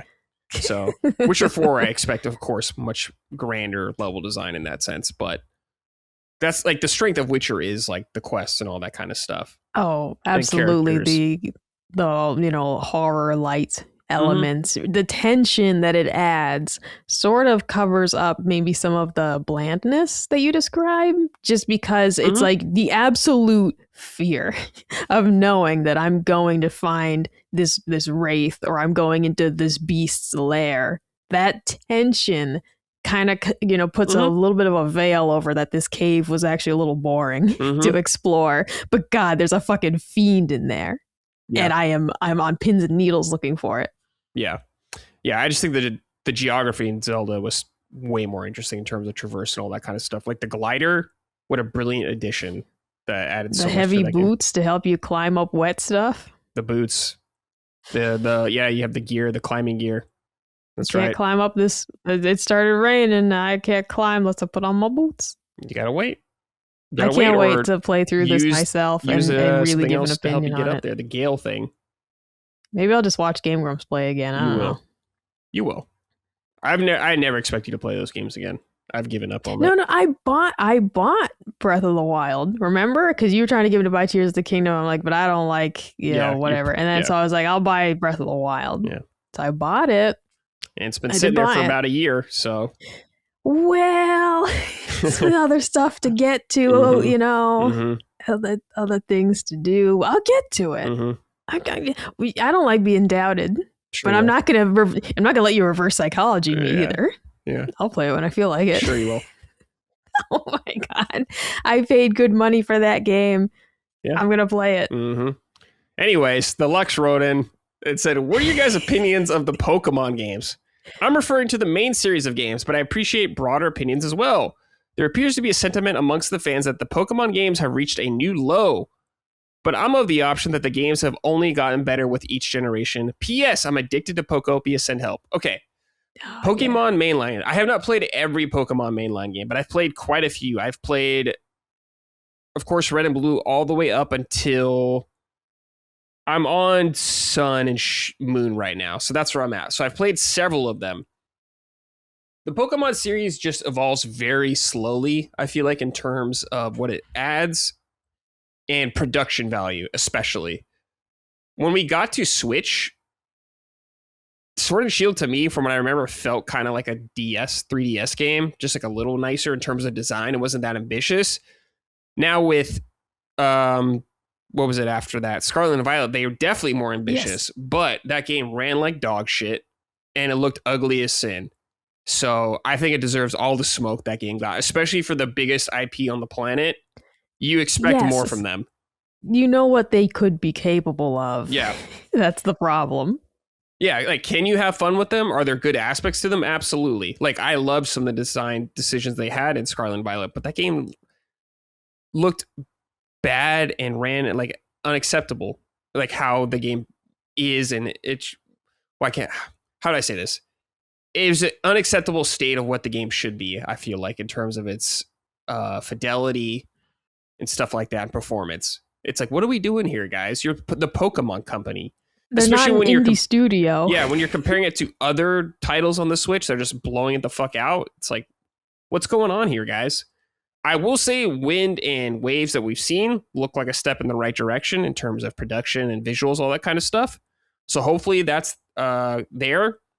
But the Pokemon series for me, as someone who fell off it years ago and came back to it, is that it just wasn't doing enough to change and keep my interest. Now, spin-off wise, there's Arceus. I haven't played Arceus, but I know people actually really like that game. So that's a good step in the right direction. ZA I played, and ZA, it's like whatever. It's like fine, I guess. It doesn't look as good as it should. It is a Switch 1 game still, though. The Switch 2 version, it runs well at least, but it's like kind of ugly. It doesn't look that great. So that's what I'm saying. It's the Pokemon series is just lacking when it has so much potential. When you know it's there, it could be so much more, but it feels like they do the bare minimum. I think that's what a lot of people have with the problem Pokemon. But we've talked about 100 times. It doesn't seem to matter though, because it just keeps on selling. Yes. But hopefully, all you can do is hope they ramp it up. But Pokopia, great spinoff. They nailed it on that game. Oh, yeah. Pokopia was fantastic. And, going back to a while ago when they acknowledged the criticism about the quality of the games, and I had great hope, and I still do hope that, because I'm going to get Wind and Waves and I'm going to play that. But it really does just feel like, here's your slop. You're going to buy it. And the fans want and deserve better, but they're not slapping them on the wrist and saying, we're not going to buy that till you patch it and make it run better. They're like, I'll buy it right now. So there's no consequence for them releasing a game that runs poorly and there's no consequence, so they just keep doing it. Yeah. I am just simply like, what the hell, man? With all your money and resources, this is what you're putting your stamp of approval on? Yeah. It just seems, I don't know. It seems a very poor taste. Yeah. But I have high hopes for Wind and Waves. I'm going to play it, and you're all going to hear about it. Whether you like it or not. Oh, exactly. Get ready. All right. When the ugly Pokemon start coming out and I get upset, you're going to hear about it. But Pokopia, fantastic. It really endeared me to some of them. There are some of them I didn't want on the island, and I did not invite them. But there's this little guy like a mine cart named like Carcole or something. He was very cute. Carcole? It was like I think it was like a turtle. No, that's the other one. There's like a turtle guy, and then there's like this guy's like a snake in a mine cart. Snake in a mine cart? Shit. He's a guy. He's one of the little guys running around. And well, that didn't help. I gotta find him. Well, he was real. I promise. He was real thing. So he was. Okay. Yeah, Carkol. Carcole. Carkol? Yeah, that's him. Carcole. He's like a charcoal. Yeah, he's like an actual charcoal guy. It's like and he like rolls around on no wonder you like him. Tracks. Yeah, he's just like you can fucking barbecue off this guy. He does. He smelts things for you. I liked him. There's also this kind of like roly coley. I guess his friend. I don't know. And then there was this turtle that also did stuff with turtle fire. Stuff. So the point being that I liked Pokopia a lot, and I started to like some of the Pokemon. And so I'm going to try and continue that good energy into Wind and Waves. Gateway drug. Got her. We'll see. The thing about Pokopia is that it really scratched the itch of how much I love doing little tasks. Yeah. So, sure. We don't know the proper Pokemon game? I don't know. Don't know. Micah. Oh, this is from Smega Man. Micah, as a fellow Game Grumps fan, do you ever notice how similar Aaron and Colin are? The recent release of Mina has brought this to my attention. As I was watching an old demo video from the game Grumps, in said video, Aaron spent the entire intro boasting about how much of a Yacht Club fan he is and how much input he's had on their games, much like I've heard Colin do in the past. On top of that, they are the standout depresso members of their respective groups, not to mention they both love Mega Man like a son. Pretty weird if you ask me. So just two adults who like Mega Man and who are somewhat pessimistic at times. And love Shovel Knight. They do. I mean, sure, yeah, there's some similarities. They've met and they got along. So I'm not sure what's weird about it, though. Like two white gamers of a similar age who like similar things. And I throw Brad in there, too. Why not? Yeah. Sure. Throw half our gang in there. Well, I don't know anyone at Yacht Club, so I don't brag about that. That's fine, but you and Jason Polanski are pretty Me and Jason Polanski are buddies. That's true. We're homies. Someone sounds like Dustin's a little jealous, though, of that. I feel like Dustin's very jealous at this new dalliance. Yeah, a little jealous. DJ KD112 wrote in and said, "Hey y'all, this one's mainly for Brad, but Micah could chime in too, of course. Over the past year, I've played through every Kingdom Hearts game with the all-in-one package, and I wouldn't have never done it or never given it a chance if not for Brad and Dustin always singing its praises. Well, needless to say, I get it now. 100%. Damn it. Micah. Kingdom Hearts 2 in particular is amazing, especially the opening song with Dearly Beloved and the ending credits song with Sanctuary by Hikaru Utada. It's perfect. So basically, thanks, Brad, for always singing its praises.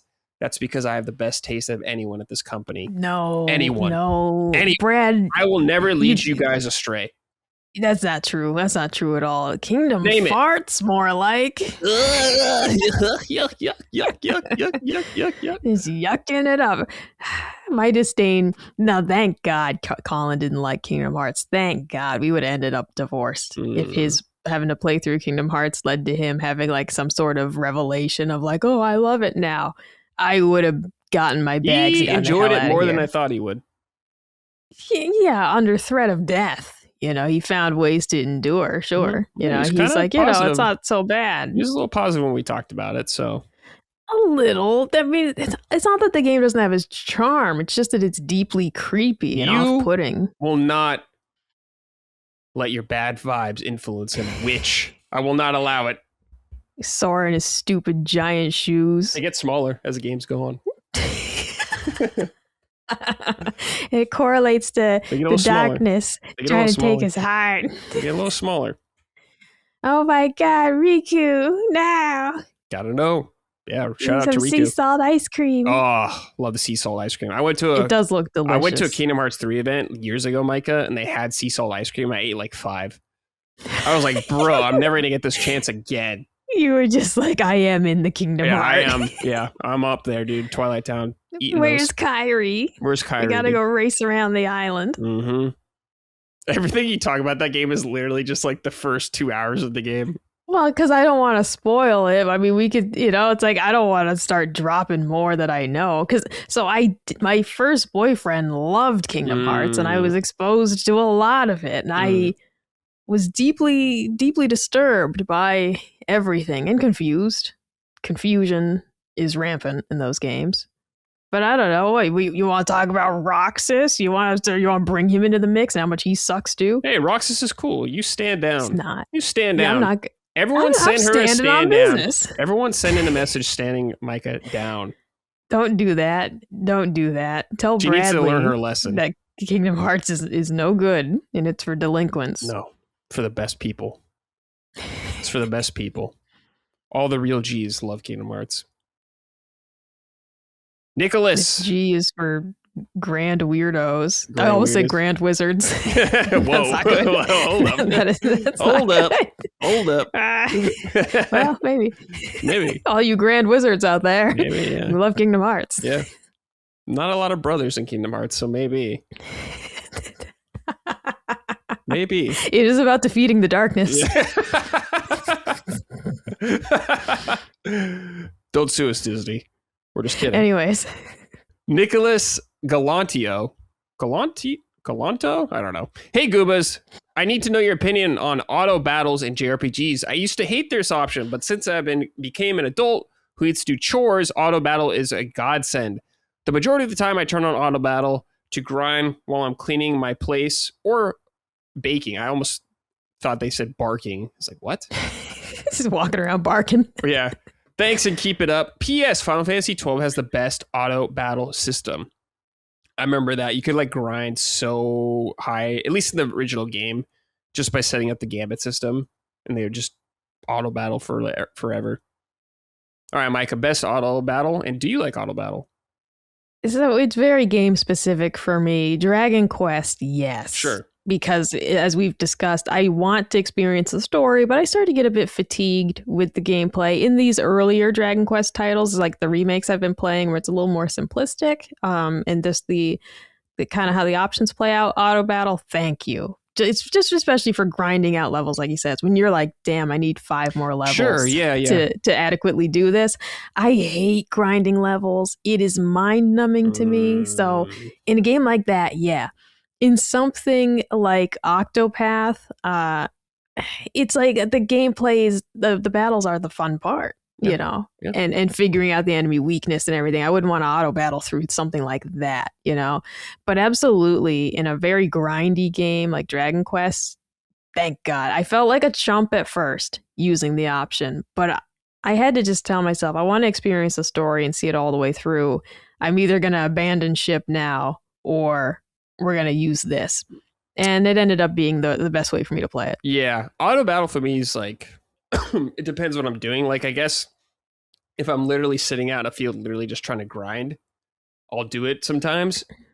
But I feel like if I'm going through like a dungeon or whatever, I usually play it pretty organically and I don't do it. Yeah. But if I'm like, I start to auto battle more near the very end of RPGs, or like the last like 20%, I feel like I start doing it a lot more. So I'm like, all right, let's pick up the pace kind of thing like that. Exactly. I'll say too, one of my biggest pet peeves in JRPGs is having to fight your way back out of a dungeon. Like, I love any game that you get to the end of the dungeon, it's like, let's go back to the city, and it just like cutscenes you to the city. I hate having to fight your way back. So specifically in some of the Dragon Quest games where you have to fight your way back out, it's like, auto battle me out of here. Yeah. But I do not want to redo all of these fights that we just did on the way back out. No thanks. No, thank you. All right. Last writing here is from Neo JD. What's your dream announcement for this year's E3? Thanks. And I still can't believe Micah made herself crack up with Bradley or Badly. Yes. It's a good joke and a smart audience will get it. Dream announcement. Viva Pinata. It never stops. Viva Pinata is my most realistic dream announcement because I feel like Xbox, and trying to recapture the nostalgia and all that, might throw us a bone and say, God, let's just try it. Let's just fucking try it. We're going back to all capital letters. Like, maybe we'll do this. It's never going to happen. The dream is dead, but it's maybe more likely than Seventh Dragon getting more North American ports. So that's what we got. It's weird for me because my favorite things in gaming are still kind of alive and relevant today. Like Zelda, Final Fantasy, Kingdom Hearts from Software. Those are like the big four for me usually. Yeah. And they all continue and still exist today. But I'm trying to think like dream announcement. What I would like. I'm trying to think like what would make me really pop off. Okami was actually one of mine. And that did get announced a couple of years ago. So I'm very happy about that. Anything Chrono related, like if they did a Chrono Trigger remake or a Chrono Trigger or a new Chrono game, perhaps. Team Fortress 3 would be very high on my list as well. Trying to think. You have too many dreams, Bradley. I can dream big. Too many. I can dream big. I can dream big. That's for sure. Yeah, it's not like a one thing for me, like with Micah, I suppose. Like Final Fantasy VII remake was my dream and it came true. So yeah. Because it's like, I mean, there's a million things I could say I want, but it's just never gonna. I want a new The Order 1886. It's never gonna happen. No. It's over unless they did a live service version. Oh. Daddy Sony, who works there now? Is it Herman Holst? Is he? Yes, Jim Ryan's Herman gone. Holst is there. Herman, my beloved, have you considered a live service game set in the 1886 universe? Yeah. It's an idea. Herman. Can I call you Hermie? Oh, I hated saying that. Ugh. Yeah, Hermie. That ain't right. Herman, my good man. We'll try to appeal to his civility. Yeah. Oh, I got one. I don't know if it'll ever happen, but WoW 2, World of Warcraft 2, I would love to see. Actually, a sequel, not another expansion. That'd be great. But, is that, and so their current model is doing expansions? Yeah, for 22 years or so. Let's get a full reboot kind of thing going on. I don't know. What if it turns out to be an Overwatch 2 situation and it goes very poorly? Well, Overwatch 2 kind of just feels like 0.5 to me, or it did originally. It's back to Overwatch now. Overwatch is in a really good spot right now. Really good from what I've played. But WoW 2, like, let's move beyond the same zones we've been in forever. Like, I love all that kind of shit, but let's like reset everything. Brand new zones, brand new starting zones. Like, I've been going to a lot of these same zones for like 22 years or so. So it's like, instead of just adding more things on, let's completely reset the slate, wipe it clean, all that kind of stuff. That's what I want. All right, Micah, that's it. We're done. Another episode in the books. Fun, as always. Predictions, all that good stuff. Remember to write in. I forgot what I told you guys to write in about cursing Micah or something. So do that next week. Yeah, don't do it. Write in talking about how much you like us and how it's your favorite show. Yeah. Yeah, make sure Colin sees that too. Let him know. Keep sending super chats about that kind of stuff. How me and Micah are the best. Yes, please do. Please do. All right. Micah, any final words, thoughts?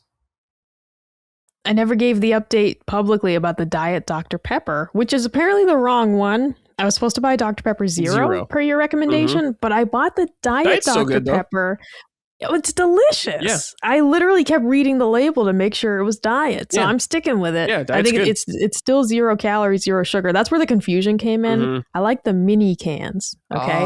And so that's like when I went to Wegmans, my dad loves the mini cans. I love the mini cans. It's the perfect amount of soda for me. And so they had the Diet Dr. Pepper and the white mini cans, and then they had Dr. Pepper Zero. But they were both 0 calories, 0 sugar. And I'm like, I don't know what the hell's going on. I'm going to buy the mini can. Yeah. And it literally is so good. I love Dr. Pepper. I keep turning it to make sure it says 0 calories. I'm like, have I been duped? Is this like the Seinfeld with the low-fat frozen yogurt and everyone's just getting fat? Yeah. Like in a week, I'll have put on 30 pounds because I've been just down in these. But yeah, Diet Dr. Pep, really good. If they do a 0 mini can, I'll try it. Yeah, I don't know. But so far, I've only seen 0 in the full-size cans. Okay. Well, you're on the Dr. Pepper train again, though. That's all that matters. Oh, fuck yeah. I mean, Dr. Pepper has been my favorite soda since I was a kid. Hell yeah. I just didn't trust some of the diet because I like Coke Zero. Sprite Zero is okay. It's a little too sweet for me. You know, it's dicey. It's dicey to buy a whole box of these and hate it.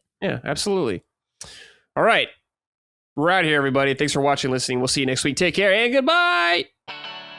Punching Up, a Nintendo podcast, is a product of Last Stand Media and Collins Last Stand LLC and is proudly recorded in the USA. The show is written and hosted by me, Bradley Ellis. My co-hosts are Gene Park and Micah Moriarty. The show is edited and produced by Dustin Furman. All of Last Stand's theme music is by Ramon Narvaez.